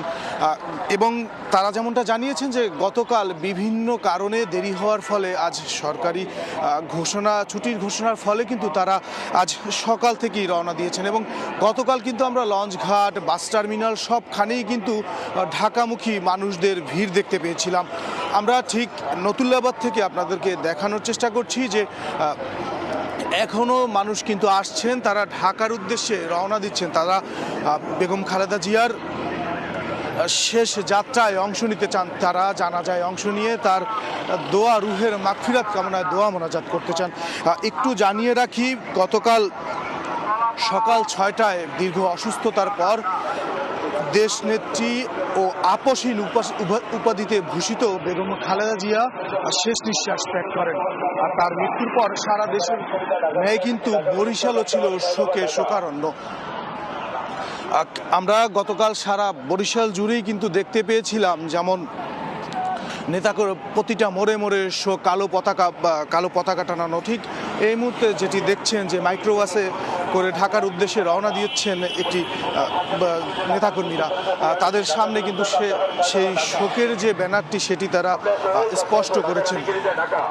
এছাড়াও আমরা একটু জানিয়ে রাখি, এই আপসীন নেত্রী শত ত্যাগের মাঝেও কিন্তু এই যে বরিশাল, সেই বরিশালকে, অবহেলিত বরিশালকে কখনোই ভোলেননি। নদীবেষ্টিত এই জনপদের মানুষদের ভালোবাসায় মুগ্ধ হতে বারবার এসেছেন বরিশালে। তিনি সরকার প্রধান থাকা অবস্থায় 1993 সালে কিন্তু প্রথম বরিশাল বিভাগ প্রতিষ্ঠা করা হয়। পৌরসভা থেকে সিটি কর্পোরেশন, শিক্ষা বোর্ড, বিকেএসপি, সার্কিট হাউস সহ একাধিক প্রতিষ্ঠান কিন্তু তিনি স্থাপন করেন বরিশালে। সব মানুষের মতো সাংবাদিকদের অধিকার এবং সাংবাদিকদের পাশে থাকার চেষ্টা করেছিলেন। বরিশালের প্রেস ক্লাবের ভিত্তিপ্রস্তর স্থাপন করেছিলেন নিজ হাতে। এবং সব মিলিয়ে আজ তার শেষ যাত্রায় অংশ নিতে বরিশাল নতুল্লাবাদ থেকে কিন্তু হাজারো নেতাকর্মীরা সেই তীব্র শীতকে উপেক্ষা করে ঢাকার উদ্দেশ্যে রওনা দিয়েছেন। আমার কাছে বরিশাল কেন্দ্রীয় নতুল্লাবাদ বাস টার্মিনাল থেকে এই ছিল সর্বশেষ। খালেদা জিয়ার জানাজায় অংশ নিতে দেশের বিভিন্ন স্থান থেকে জনগণ ঢাকায় আসা শুরু করেছেন। বরিশাল থেকে সে খবর জানাচ্ছিলেন সহকর্মী মেহেদি। খালেদা জিয়ার এই মুহূর্তে জিয়া উদ্যানে আছেন সহকর্মী শাকির আহমেদ, সরাসরি যাচ্ছি তার কাছে। শাকির, বিএনপি চেয়ারপারসন বেগম খালেদা জিয়ার দাফন প্রক্রিয়া সহ জানাজায় অংশগ্রহণ করতে কিন্তু ইতিমধ্যেই লাখ লাখ নেতাকর্মী সারা দেশ থেকে ঢাকায় এসেছেন। বিশেষত জাতীয় সংসদ ভবনের দক্ষিণ প্লাজা, মানিক মিয়া এভিনিউ এবং জিয়া উদ্যান যে এলাকাটি রয়েছে সেই এলাকাটিতে কিন্তু দূর দূরান্ত থেকে, অর্থাৎ সারা দেশ থেকে আসা নেতাকর্মীদের পদচারণা রয়েছে। আমরা দেখতে পেয়েছি যে নেতাকর্মীরা খুব ভোর থেকেই কিন্তু তাদের প্রিয় নেত্রীর যে জানাজা সেটিতে অংশগ্রহণ করার জন্য তারা সেই কনকনে শীত উপেক্ষা করেই রাজধানীতে উপস্থিত হয়েছেন। দীর্ঘ 1 মাস 7 দিন চিকিৎসাধীন থাকার পর গতকাল এভার কেয়ারে শেষ নিঃশ্বাস ত্যাগ করেছেন বেগম খালেদা জিয়া। আজকে তাকে দাফন করা হবে তার স্বামী জিয়াউর রহমানের কবরের পাশে। সেখান থেকে খবরাখবর জানাচ্ছিলেন সহকর্মী শাকির আহমেদ। একদম পুতুলের মতো দেখতে বলে ছোট থেকে পরিবারের সবাই তাকে ডাকতেন পুতুল নামে। নামটি দিয়েছিলেন তার বড় বোন। আরেকটি আদরের নামও ছিল তার, সেটি ছিল টিপসি। এই 3 নামেই বড় হতে থাকেন বিএনপির নেত্রী বেগম খালেদা জিয়া। সময়টা ছিল ১৯৪৫ সাল, দ্বিতীয় বিশ্বযুদ্ধের শেষ সময়। চারদিকে আতঙ্ক, যুদ্ধের ভয়াবহতায় আক্রান্ত চারিপাশ। এমনই এক অস্থির সময়ে উত্তরবঙ্গের শান্ত শহর দিনাজপুরে জন্ম নেন এক অপূর্ব সুন্দর শিশু। তারিখ ১৫ আগস্ট। শিশুটা এতই সুন্দর যে পরিবারের ডাক্তার বলেছিলেন তার নাম হওয়া উচিত শান্তি, কারণ যুদ্ধের মাঝে সে যেন এক শান্তির বার্তা বয়ে এনেছে। বলছিলাম বেগম খালেদা জিয়ার শৈশবের কথা। একদম পুতুলের মতো দেখতে বলে ছোট থেকেই পরিবারের সবাই তাকে ডাকতেন পুতুল নামে। নামটি দিয়েছিলেন তার বড় বোন। আরেকটি আদরের নামও ছিল টিপসি। এই ৩ নামেই বড় হতে থাকেন ভবিষ্যতের দেশনেত্রী। এমনই নানা অজানা তথ্য জানা যায় সাংবাদিক মাহফুজুল্লাহর বেগম খালেদা জিয়া জীবন ও সংগ্রাম বই থেকে। আরও জানা যায় শৈশবে খালেদা জিয়া ছিলেন বেশ হালকা পাতলা, খুব হাসি খুশি ও প্রাণবন্ত। মাছ একেবারেই খেতেন না তিনি, তবে মাংস ছিল খুব প্রিয়। তরকারির মধ্যে পছন্দ করতেন আলু আর ঢ্যাঁড়স। চকলেট বেশ ভালোবাসতেন। এই ভালোবাসা ছিল আজীবন। ছোট থেকেই বেশ গোছানো ছিলেন তিনি। পরিষ্কার পরিচ্ছন্ন থাকতে পছন্দ করতেন। নিজ হাতেই গুছিয়ে রাখতেন ঘর, এমনকি ছোট ভাইদের দেখাশোনাও করতেন। মাত্র 5 বছর বয়সে সেন্ট জোসেফ কনভেন্ট স্কুলে ভর্তি হন খালেদা। পরে দিনাজপুর সরকারি স্কুল থেকে ম্যাট্রিক পাশ করেন। পড়াশোনার পাশাপাশি খেলাধুলায় ছিলেন দারুণ। নাচ ছিল তার সবচেয়ে বড় ভালোবাসার জায়গা। অনেক অনুষ্ঠানে নেচেছেন, জিতেছেন বহু পুরস্কারও। গান গাইতেন, ফুল ভালোবাসতেন। শিল্পচর্চায় ছিলেন গভীরভাবে যুক্ত। যে মেয়েটি কখনো বায়না ধরতেন না, অপচয় পছন্দ করতেন না, অন্যের উপর নির্ভর করতে চাইতেন না, সেই মেয়েটি একদিন দাঁড়ান বাংলাদেশের রাজনীতির কেন্দ্রবিন্দুতে। পুতুল থেকে হয়ে ওঠেন বেগম খালেদা জিয়া। তারপর সৃষ্টি হয় এক অনন্য ইতিহাস। নিজের কর্ম ও মেধা দিয়ে ধীরে ধীরে মানুষের কাছে হয়ে ওঠেন আপসহীন নেত্রী। আজ সেই নেত্রীর বিদায়ে পুরো জাতি শোকাহত। মোহাম্মদ আফরানুল ইসলাম, সময় সংবাদ। বেগম খালেদা জিয়ার মৃত্যুতে শোকের ছায়া নেমে এসেছে বিভিন্ন দেশে বসবাসরত প্রবাসী বাংলাদেশিদের মাঝেও। যুক্তরাজ্য, সংযুক্ত আরব আমিরাত সহ বিভিন্ন দেশের প্রবাসী বাংলাদেশিরা বেগম জিয়ার রুহের মাগফিরাত কামনায় দোয়া ও মোনাজাতের আয়োজন করেছেন। জানাজায় অংশ নিতে দেশে আসছেন বহু প্রবাসী বাংলাদেশি। আপসহীন নেত্রী বেগম খালেদা জিয়ার মৃত্যুর খবরে যুক্তরাজ্যে বাংলাদেশি কমিউনিটিতে নেমে আসে শোকের ছায়া। বেগম জিয়ার আত্মার মাগফিরাত কামনায় লন্ডনের আলতাফ আলী পার্কে বড় পরিসরে গণদোয়ার আয়োজন করা হয়। তীব্র শীত উপেক্ষা করে এই দোয়ায় যোগ দেন দলীয় নেতাকর্মী সহ বহু প্রবাসী বাংলাদেশি। অত্যন্ত কেউ পাশে না গেলে বোঝা যাবে না কি সুন্দর বসে ঘরোয়া পরিবেশে গপসপ করে, বিচারণ করে, বিশেষ কথা বলে, আলোচিকা করে, সবার কথা জিজ্ঞেস করলানো। আর মেমোরি ইজ ভেরি স্ট্রং। একই সঙ্গে সংযুক্ত আরব আমিরাতে বসবাসরত প্রবাসী বাংলাদেশিরা শোকে মুহ্যমান। নেত্রীর মৃত্যু সংবাদ ছড়িয়ে পড়ার পর ভার্চুয়াল মাধ্যমে দেশের খবর জানার চেষ্টা করেন অনেকেই। বিভিন্ন প্রবাসী সংগঠন ও বিএনপির অঙ্গ সংগঠন মিলাদ মাহফিল, কোরআন খতম, দোয়া ও মোনাজাতের আয়োজন করেন। আমিরাতের বিভিন্ন শহরে গায়েবানা জানাজার প্রস্তুতি নেওয়া হয়েছে। বিএনপি ও অঙ্গ সংগঠনের অনেক প্রবাসী নেতাকর্মী বেগম জিয়ার জানাজায় অংশ নিতে বাংলাদেশে ফেরার সিদ্ধান্ত নিয়েছেন। কেউ কেউ এরই মধ্যে টিকিট কনফার্ম করেছেন। মালিহা সুহরওয়ার্দী, সময় সংবাদ। দীর্ঘ 1 মাস 7 দিন চিকিৎসাধীন থাকার পর গতকাল এভার কেয়ারে মৃত্যুবরণ করেছেন বিএনপি চেয়ারপারসন বেগম খালেদা জিয়া। এই মুহূর্তে এভার কেয়ারের সামনে রয়েছেন সহকর্মী স্বপন আহমেদ। সরাসরি যাচ্ছে তার কাছে। স্বপন, বিএনপির চেয়ারপারসন বেগম খালেদা জিয়াকে বিদায় জানানোর যে শেষ প্রস্তুতি সেটি চলছে। কিছুক্ষণ আগেই দেশের পতাকা সম্বলিত একটি লাশবাহী গাড়ি আমরা ঢুকতে দেখেছি। সম্ভবত এই গাড়িতেই তাকে নিয়ে যাওয়া হবে এবং সেই যে প্রস্তুতি, সেই প্রস্তুতি এভার কেয়ারের সামনে চলছে। আমরা যখন এখানে আসি ভোরের দিকে, তখনই দেখেছি যে পুরো এভার কেয়ারের সামনের জায়গাটি আসলে নিরাপত্তার চাদরে ঢেকে ফেলা হয়েছে। অসংখ্য পুলিশ, বিজিবি, র্যাব এবং অন্যান্য আইন শৃঙ্খলা রক্ষাকারী বাহিনীর সদস্যরা এখানে উপস্থিত রয়েছেন। যেন নেতাকর্মীদের ভিড়ে আসলে তার যে মরদেহ নিয়ে যাওয়া গাড়িটি সেটি আসলে কোনো ঝামেলা না হয়, সেই কারণেই আসলে এই নিরাপত্তা ব্যবস্থাটি করা হয়েছে। সব মিলিয়ে এখানে নেতাকর্মীরা উপস্থিত হচ্ছেন, তবে সবাই আসলে অনেকটাই শোকে শোকাহত হয়ে, তাদের চোখে মুখে যেরকম শোকের স্পষ্টতা আমরা দেখতে পাচ্ছি, পাশাপাশি তাদের মুখেও কিন্তু সেই একই ভাষা যে গণতন্ত্রের যে অগ্রদূত অর্থাৎ এগিয়ে নিয়ে যাওয়ার জন্য যে সারা জীবন লড়াই করে গেছেন, তার এমন মৃত্যু ঠিক নির্বাচনের আগ মুহূর্তে এটি আসলে কোনোভাবেই কাম্য না, এবং এই শূন্যতা কতটা পূরণ করতে পারবেন এমনটা কিন্তু বিএনপি নেতাকর্মী সহ সাধারণ মানুষ যারা রয়েছেন তারা বলছেন। বিএনপি নেতাকর্মী যারা এখানে উপস্থিত, নির্দেশনা অনুযায়ী এখান থেকে সরিয়ে দেওয়া হচ্ছে, তাদেরকে বলা হচ্ছে যে যেখানে জানাজা অনুষ্ঠিত হবে অর্থাৎ জাতীয় সংসদ ভবনের দক্ষিণ প্লাজায়, সেখানে তাদের উপস্থিত হওয়ার জন্য অনুরোধ জানানো হচ্ছে।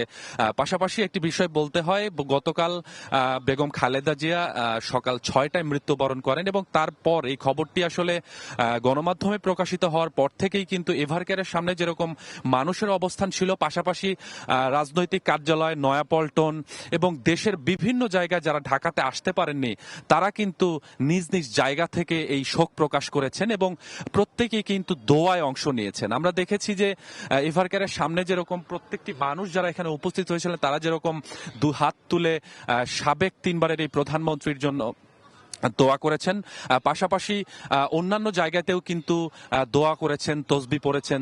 তো এখান থেকে কিছুক্ষণ আগে যেহেতু একটি পতাকাবাহী লাশ বহন করা গাড়ি আমরা ঢুকতে দেখেছি, তো বলা যায় যে সম্ভবত সেই গাড়িতেই দেশের এই মহিষী নারীকে আজকে বিদায় জানানো হবে, এবং সেই গাড়িটি ইতিমধ্যেই ঢুকে গেছে। তো আইন শৃঙ্খলার কথাও একটু তো বলতে হয় যে যখনই আসলে এই তথ্যটি গণমাধ্যমে প্রকাশিত হয়েছে, তারপর থেকেই অর্থাৎ গতকাল থেকে আইন শৃঙ্খলা রক্ষাকারী বাহিনীর সদস্যদের উপস্থিতি এখানে অনেকাংশেই বাড়ানো হয়েছে। রাতভরই উপস্থিতি ছিল, এখনো তাদের উপস্থিতি এখানে রয়েছে। তো যারা নেতাকর্মী এখানে উপস্থিত হচ্ছেন বা যারাই আসলে বিভিন্ন জায়গায় তার জন্য দোয়া করছেন, তবে দলের পক্ষ থেকেও কিন্তু 7 দিনের একটি কর্মসূচি রাখা হয়েছে। বিএনপির পক্ষ থেকে 7 দিন শোক প্রকাশ করা হয়েছে, এবং 7 দিন প্রত্যেকটি নেতাকর্মী তারা কালো ব্যাচ পরিধান করবে, এবং একই সাথে প্রত্যেকটি যে দলীয় কার্যালয় রয়েছে সেখানে কালো পতাকা উত্তোলন করা থাকবে, এবং সেটি কিন্তু আমরা গতকালকে থেকেই দেখেছি। আপনি জানেন যে গতকালকে রাষ্ট্রীয়ভাবেও শোক জানানো হয়েছে, অর্থাৎ প্রধান উপদেষ্টা তিনিও শোক জানিয়েছেন, এবং এই যে আনুষ্ঠানিকতা সেটি কিন্তু প্রধান উপদেষ্টা ঘোষণা করেছেন, এবং তার পরপর গতকালকে দুপুর 2টার দিকে দলের পক্ষ থেকে দলের মহাসচিব মির্জা ফখরুল ইসলাম আলমগীর তিনি আনুষ্ঠানিকভাবে ঘোষণা দিয়েছেন যে আজকে দুপুর 2টার সময় জাতীয় সংসদ ভবনের দক্ষিণ প্লাজায় 2টার সময় তার জানাজা অনুষ্ঠিত হবে, এবং এখান থেকে অর্থাৎ এভারকেয়ার থেকে তাকে 8টার কিছু পরপর হয়তো বা একটু সামান্য বিলম্ব হতে পারে, বা তারও কিছু আগেও এখান থেকে তাকে নিয়ে যেতে হতে পারে। তো এখান থেকে নিয়ে যাওয়ার পরে তাকে তার দীর্ঘদিনের যে বাসভবন, যেখানে তিনি দীর্ঘদিন অবস্থান করেছেন, গুলশানের বাসভবন ফিরোজায়, সেখানে তাকে নেওয়া হবে। এই মুহূর্তে সেখানে রয়েছেন আমাদের আরেক সহকর্মী মোরসালিন জুনায়েদ, আমরা তার কাছ থেকে সেখানকার অবস্থা জানতে চাই। জুনায়েদ, 2010-এর নভেম্বরে সেনানিবাসের মইনুল রোডের বাসভবন থেকে উচ্ছেদ হয়ে 1.5 দশক সময় এই যে গুলশানের ফিরোজা বাসভবন, এখানে অবস্থান করেছিলেন সদ্য প্রয়াত অর্থাৎ 30 ডিসেম্বর মঙ্গলবার ভোর 6টায় শেষ নিঃশ্বাস ত্যাগ করা বিএনপি চেয়ারপারসন এবং সাবেক প্রধানমন্ত্রী বেগম খালেদা জিয়া।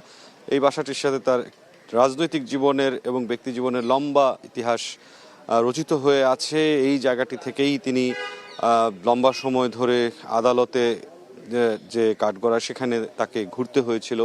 তিনি রাজনীতির নেতৃত্ব দিয়েছিলেন এখানে 18 সালে জেলখানায় প্রবেশের আগ পর্যন্ত। এই এলাকাটিতেই এই ঐতিহাসিক বালু ট্রাক দিয়ে এই জায়গাতে প্রতিবন্ধকতা তৈরি করা হয়েছিল তার রাজনৈতিক জীবনের বেশ লম্বা সময় ধরে। সেই বিবেচনায় এভারকেয়ার হাসপাতাল থেকে বিএনপি চেয়ারপারসন এবং সাবেক প্রধানমন্ত্রী বেগম খালেদা জিয়ার মরদেহ ফিরোজার উদ্দেশ্যে নিয়ে আসার পরিকল্পনা আছে এবং সেই পরিকল্পনার অংশ হিসেবে এভারকেয়ার থেকে যে পূর্ণ রাষ্ট্রীয় মর্যাদায় তার মরদেহ রওনা হবে সংসদ ভবনের জানাজা এবং তার স্বামীর সমাধির পাশে যে তার দাফন হবে তার পূর্বে এই যে গুলশানের ফিরোজা বাসভবনটি, এই বাসভবনে তাকে নিয়ে আসা হবে। মূলত এখানে এখন পর্যন্ত তার পরিবারের যে আত্মীয়রা রয়েছেন, পরিবারের যে অন্যান্য স্বজন যারা রয়েছেন, তার ভাই এবং অন্যান্য যারা রয়েছেন, মূলত তাদের সাথে শেষ দেখা এবং তার এই সবশেষ এই বাসভবনটি রাজধানীর এখানে তাকে নিয়ে আসার জন্যই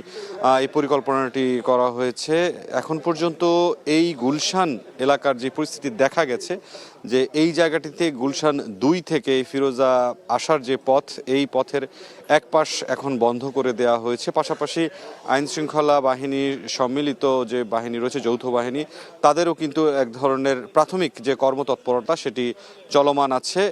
আমরা দেখেছি যে সেনাবাহিনীর সদস্যরা কিন্তু এই এলাকাটিতে তারা রেকি করে গেছেন এবং এই সড়কের যেই অংশটুকু মূলত বেগম খালেদা জিয়ার মরদেহ বহনকারী রাষ্ট্রীয় মর্যাদায় যেহেতু আসবে, সেইখানে যে গাড়িবহরগুলো থাকবে সেই গাড়িবহরগুলোর সার্বিক যে অবস্থান রাখার জন্য গাড়িগুলো যতটুকু রাস্তা, যতটুকু জায়গা প্রয়োজন সে জায়গাগুলো কিন্তু ইতিমধ্যেই ফাঁকা করে ফেলা হয়েছে।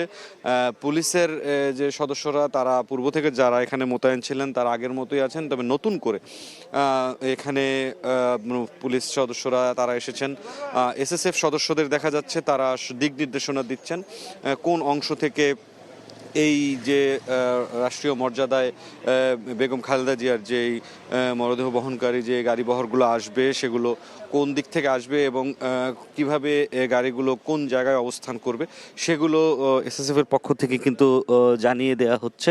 এবং সব কিছু মিলে এখন পর্যন্ত যেই বিষয়টি দেখা যাচ্ছে যে এই যে গুলশানের ফিরোজা বাসভবনে এই জায়গাটিতে কিন্তু এখন পর্যন্ত সার্বিকভাবে সব ধরনের যে প্রস্তুতি, সেই প্রস্তুতির বিষয়গুলো এখন পর্যন্ত চলমান আছে। গুলশানের যে ফিরোজা বাসভবন সেখান থেকে এই ছিল সবশেষ পরিস্থিতি।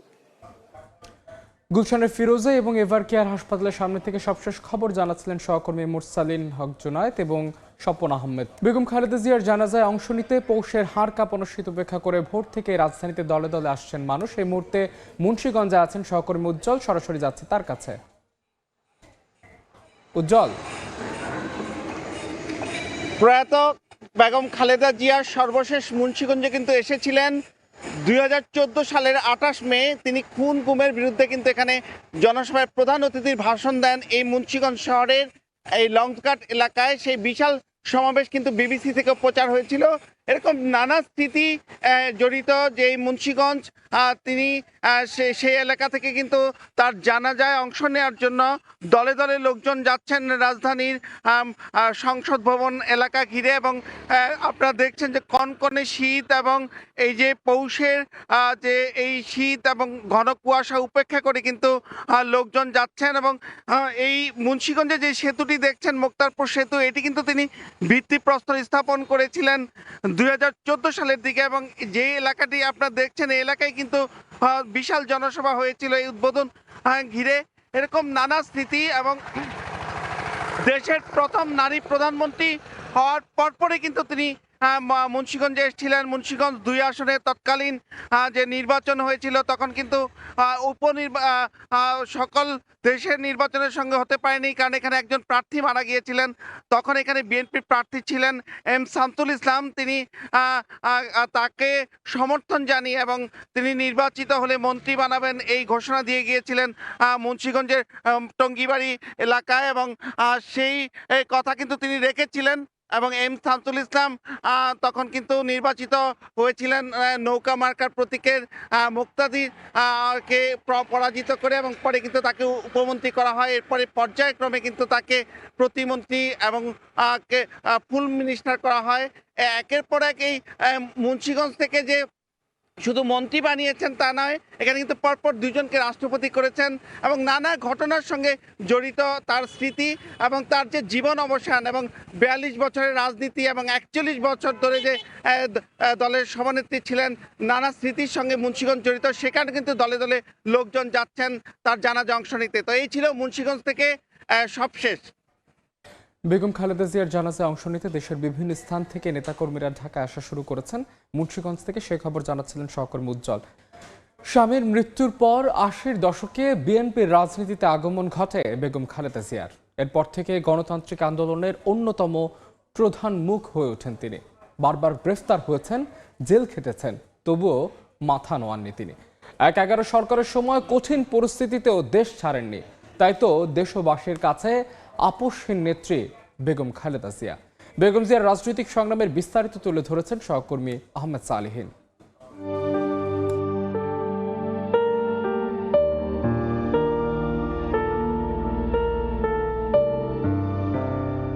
পুতুলের মতোই সুন্দর, শুরুর জীবনও ছিল অনেকটা পুতুলের মতোই। জন্মের পর বাবা মা শখ করে তাই নামও রেখেছিলেন খালেদা খানম পুতুল।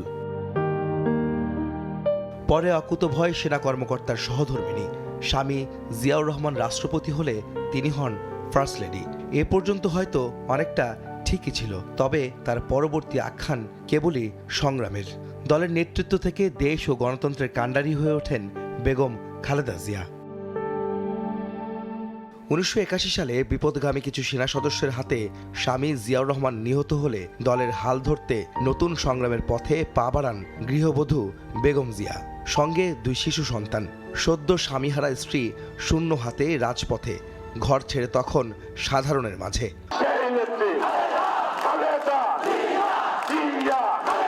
কোটি মানুষের ভালোবাসা আর আকাঙ্ক্ষায় দায়িত্ব তুলে নেন লাল সবুজের পতাকার। 9 বছর রাজপথে থেকে এরশাদ বিরোধী আন্দোলনে নেতৃত্ব দেন বেগম জিয়া। টানা আন্দোলন, 1986 সালের একতরফা নির্বাচনে না যাওয়া ও স্বৈরাচার সরকারের কাছে নতি স্বীকার না করে আপোষহীনতার প্রশ্নে অটল থাকায় সবার কাছে পরিচিত হন আপোষহীন এক নেত্রী হিসেবে। স্বৈরশাসকের বিরুদ্ধে আন্দোলনে 7 বার যাকে গৃহবন্দী করে এরশাদের তৎকালীন সেনা সরকার। 91 জাতীয় সংসদ নির্বাচনে নিরঙ্কুশ বিজয়ের পর ক্ষমতায় আসে বিএনপি। বাংলাদেশের ইতিহাসে প্রথম ও মুসলিম বিশ্বের দ্বিতীয় নারী প্রধানমন্ত্রী নির্বাচিত হন বেগম খালেদা জিয়া। তার শাসনামলে প্রতিষ্ঠা পায় সংসদীয় সরকার ব্যবস্থা। যতবারই ক্ষমতায় এসেছেন নারী শিক্ষা ও নারী কর্মসংস্থান সৃষ্টিতে অগ্রণী ভূমিকা পালন করেন বেগম জিয়া।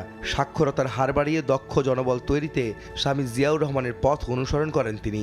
দেশের অর্থনীতিতে সৃষ্টি হয় নতুন দিগন্ত। ক্ষমতার বাইরে থেকেও সমান তালে দেশের জন্য অবদান রেখে যান বিএনপি নেত্রী। দেশ ছাড়িয়ে বহির্বিশ্ব আলো ছড়ান বেগম খালেদা জিয়া। গণতান্ত্রিক নেত্রী হিসেবে গ্রহণযোগ্যতা পান আন্তর্জাতিক পরিমণ্ডলেও। 2007 সালে সেনা সমর্থিত ফখরুদ্দিন সরকার ক্ষমতায় এলে সেই থেকে জিয়া পরিবারের শুরু হয় সংকট। রাজনৈতিক দলের অন্যান্য নেতাকর্মীদের মতো বেগম খালেদা জিয়া তার বড় ছেলে তারেক রহমান ও ছোট ছেলে ও আরাফাত রহমান কোকোকে গ্রেফতার করে 11 সরকার। জাতীয় সংসদ ভবন এলাকার সাব জেলে প্রায় 1 বছর বন্দী থাকেন তিনি। কারাবন্দী অবস্থায় ছেলে তারেক রহমানের ওপর নির্যাতন করা হলে অসুস্থ অবস্থায় যুক্তরাজ্যে নির্বাসনে যেতে হয় তাকে। 2014 সালে 10ম জাতীয় সংসদ নির্বাচন বর্জন করলে গুলশানের ভাড়া বাসা ফিরোজায় গৃহবন্দী করা হয় বিএনপি নেত্রীকে।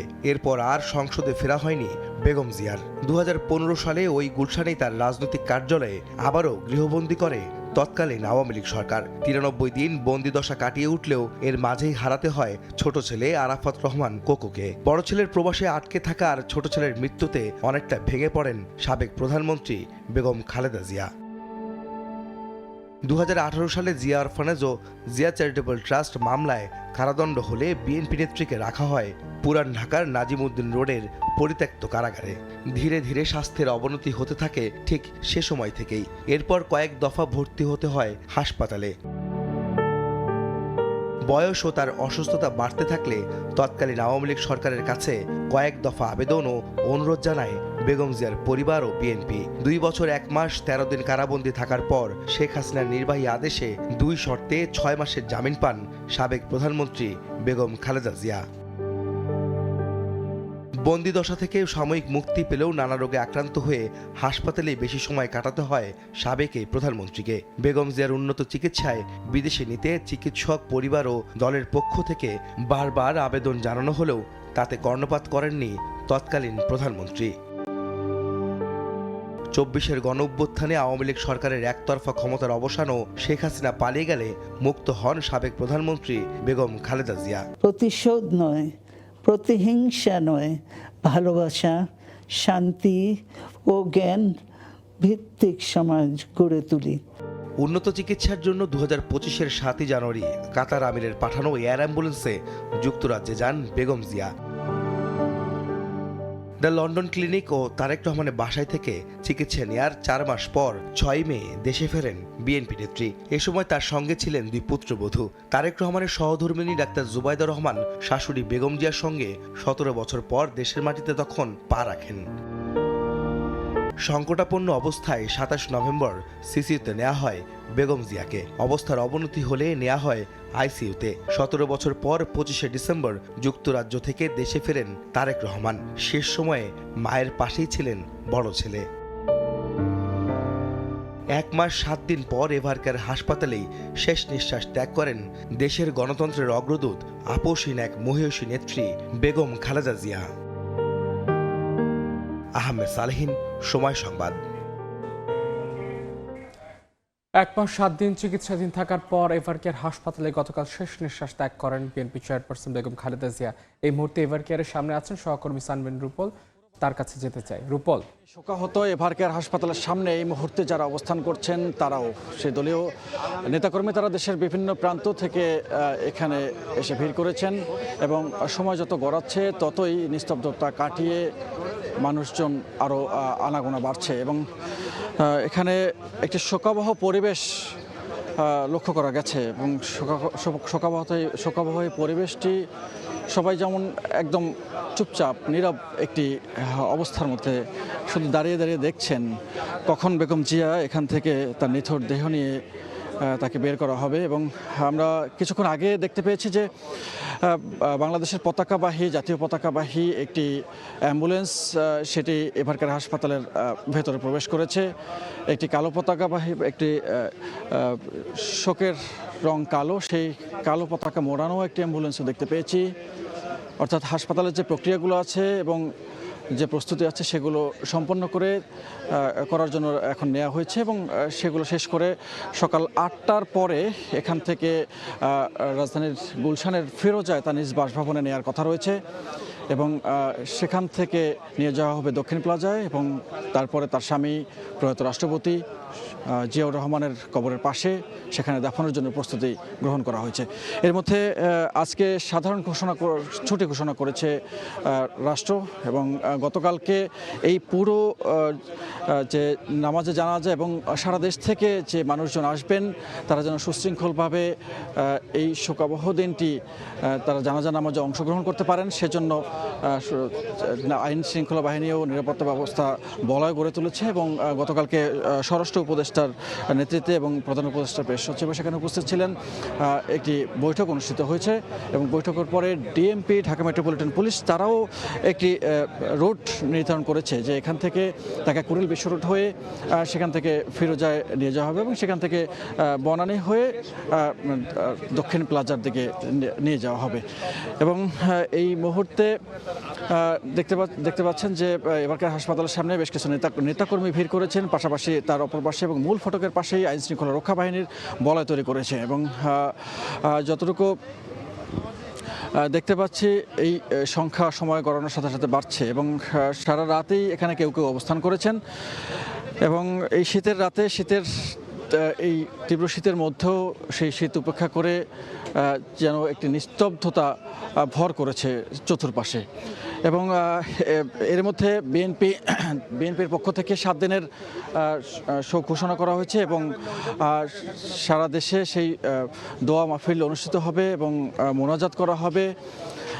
আরেকটি বিষয় জানিয়ে রাখি যে বেগম জিয়ার নামাজে জানাজা বাইতুল মোকাররমের যে প্রধান খতিব আছেন তিনি সেই জানাজার নামাজের নেতৃত্ব দেবেন এবং ইমাম হিসাবে থাকবেন এবং প্রধান উপদেষ্টা সহ রাষ্ট্রের গুরুত্বপূর্ণ কর্তা ব্যক্তিরা তারা সেখানে উপস্থিত থাকবেন, বিভিন্ন রাজনৈতিক দলের নেতারা উপস্থিত থাকবেন এবং বিভিন্ন দেশের যে রাষ্ট্রদূত আছেন এবং দূতাবাসের কর্মকর্তারা আছেন তারাও সেখানে উপস্থিত থাকার কথা রয়েছে।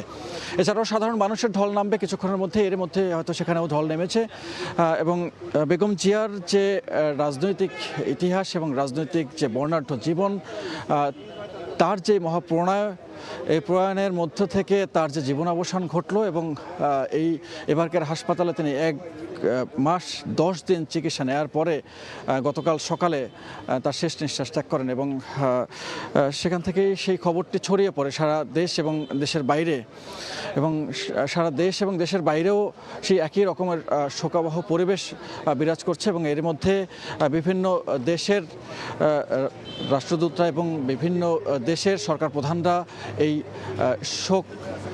শোকের জন্য সমবেদনা জানিয়েছেন এবং তারা সেই সমবেদনার মধ্য থেকে তারা তাকে যে সম্মান প্রদর্শন করেছেন। এবং আপনি জানেন যে এর আগে এবারকার হাসপাতালে তিনি যখন আসলেন, তার আগে যখন তিনি লন্ডনে চিকিৎসা নিতে গিয়েছিলেন গত জানুয়ারি মাসে এই বছরেরই, তখন কাতার সরকারের এয়ার অ্যাম্বুলেন্স তাকে নিয়ে গিয়েছিল এবং এরপরে যখন তিনি এখানে ভর্তি হয়েছেন তারপরে দফায় দফায় কয়েকবারই কাতার সরকারের সেই এয়ার অ্যাম্বুলেন্স, বিশেষ এয়ার অ্যাম্বুলেন্সটি এখান থেকে আরও উন্নত চিকিৎসার জন্য নেওয়ার চেষ্টা করেছিল, কিন্তু তার শারীরিক যে অবস্থা সেটি ধীরে ধীরে অবনতি হতে থাকে এবং তারপরও দেশের বিভিন্ন দেশ থেকে সর্বোচ্চ চিকিৎসা দেওয়ার জন্য সর্বোচ্চ চিকিৎসকের যে পরিমণ্ডল সেটি এখানে এসে হাজির হয়েছেন এবং তাকে সর্বোচ্চ চিকিৎসাটি দেওয়ার জন্য চেষ্টা করেছেন এবং তারপরও তাকে আসলে আর সেখান থেকে তার শারীরিক অবস্থার উন্নতি ঘটানো যায়নি। সর্বোচ্চ চেষ্টাকে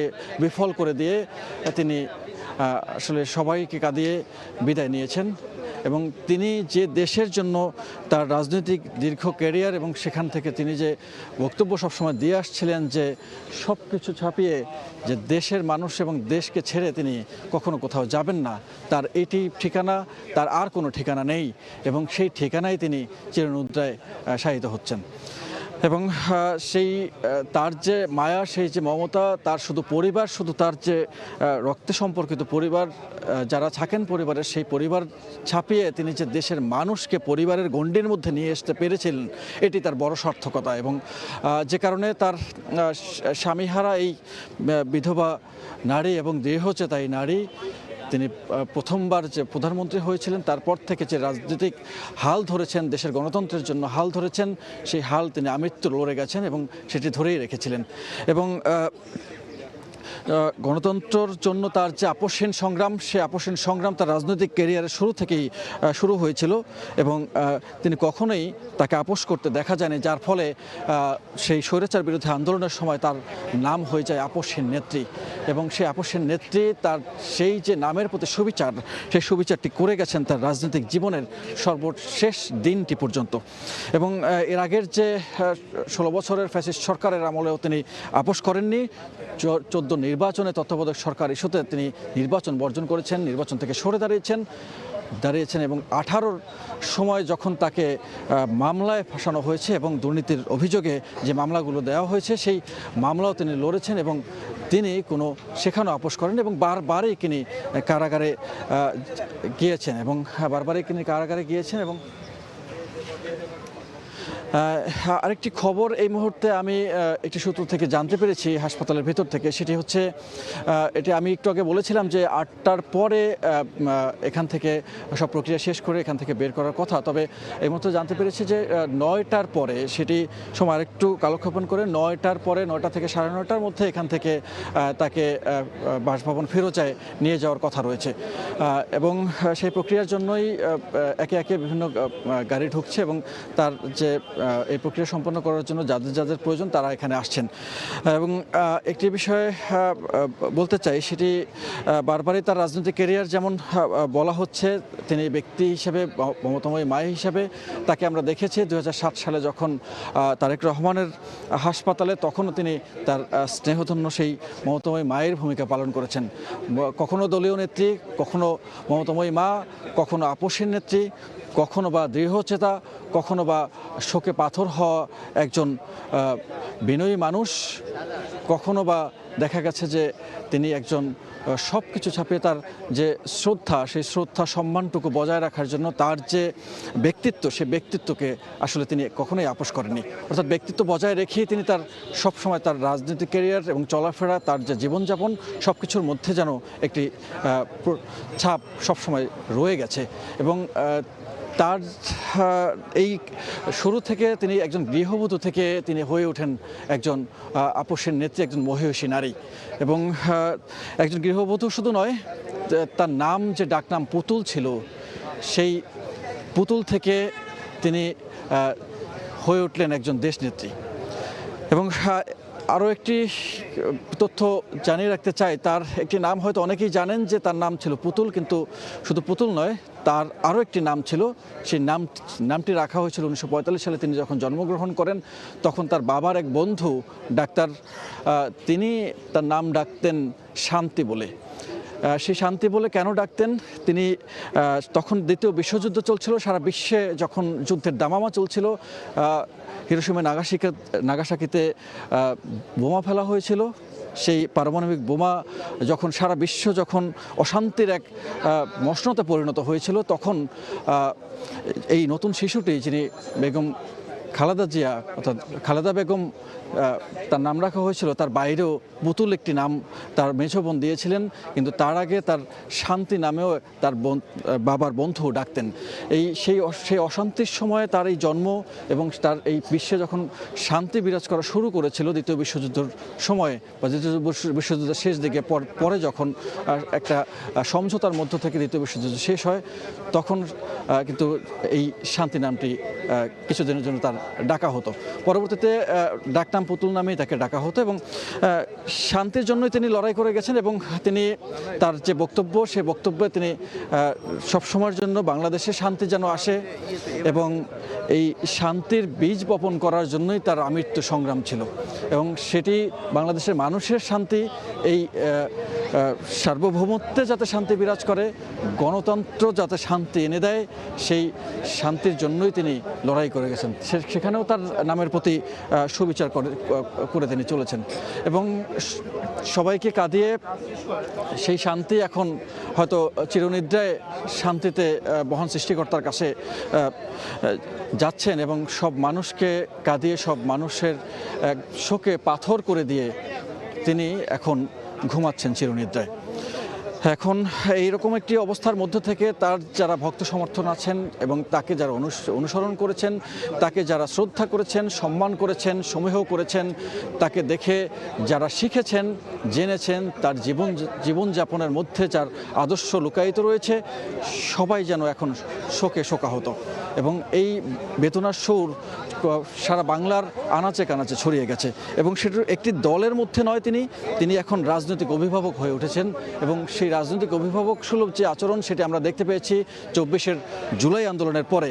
সব দলগুলো যখন একসাথে এসে বেগম খালেদা জিয়ার সাথে দেখা করার জন্য গিয়েছেন, এবং তাকে শ্রদ্ধা ভরে স্মরণ করেছেন, এবং তাকে এই দীর্ঘদিন যে লড়াই সংগ্রামের মধ্যে যে তিনি লড়ে গেছেন একাই, কখনো কারাগারে, কখনো বাসভবনে একা নিস্তব্ধ এক চার দেয়ালের মধ্যে, কখনো বা রাজপথের লড়াকু সৈনিক হিসাবে, তখন দেখা গেছে যে তার এই দৃঢ়চেতার জন্য তাকে সেই সম্মানসূচক অগ্রগামী সৈনিক হিসাবে তার সাথে সবাই দেখা করার জন্যই এসেছেন। এবং সেনাপ্রধান থেকে শুরু করে প্রধান উপদেষ্টা ডক্টর মোহাম্মদ ইউনূস, তিনি যখন রাষ্ট্রভার গ্রহণ করেন, এবং তখনও তার সঙ্গে কিন্তু দেখা করতে গেছেন এবং দেখা করেছেন।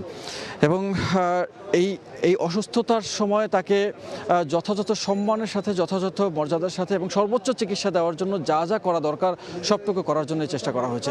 এবং তার এই মৃত্যুতে রাষ্ট্রপতির, প্রধানমন্ত্রী, প্রধান উপদেষ্টা সবাই শোক জানিয়েছেন, এবং আজকে সাধারণ ছুটি ঘোষণা করা হয়েছে, এবং এর বাইরেও বিভিন্ন দূতাবাসগুলোতে শোক বই রাখা হবে।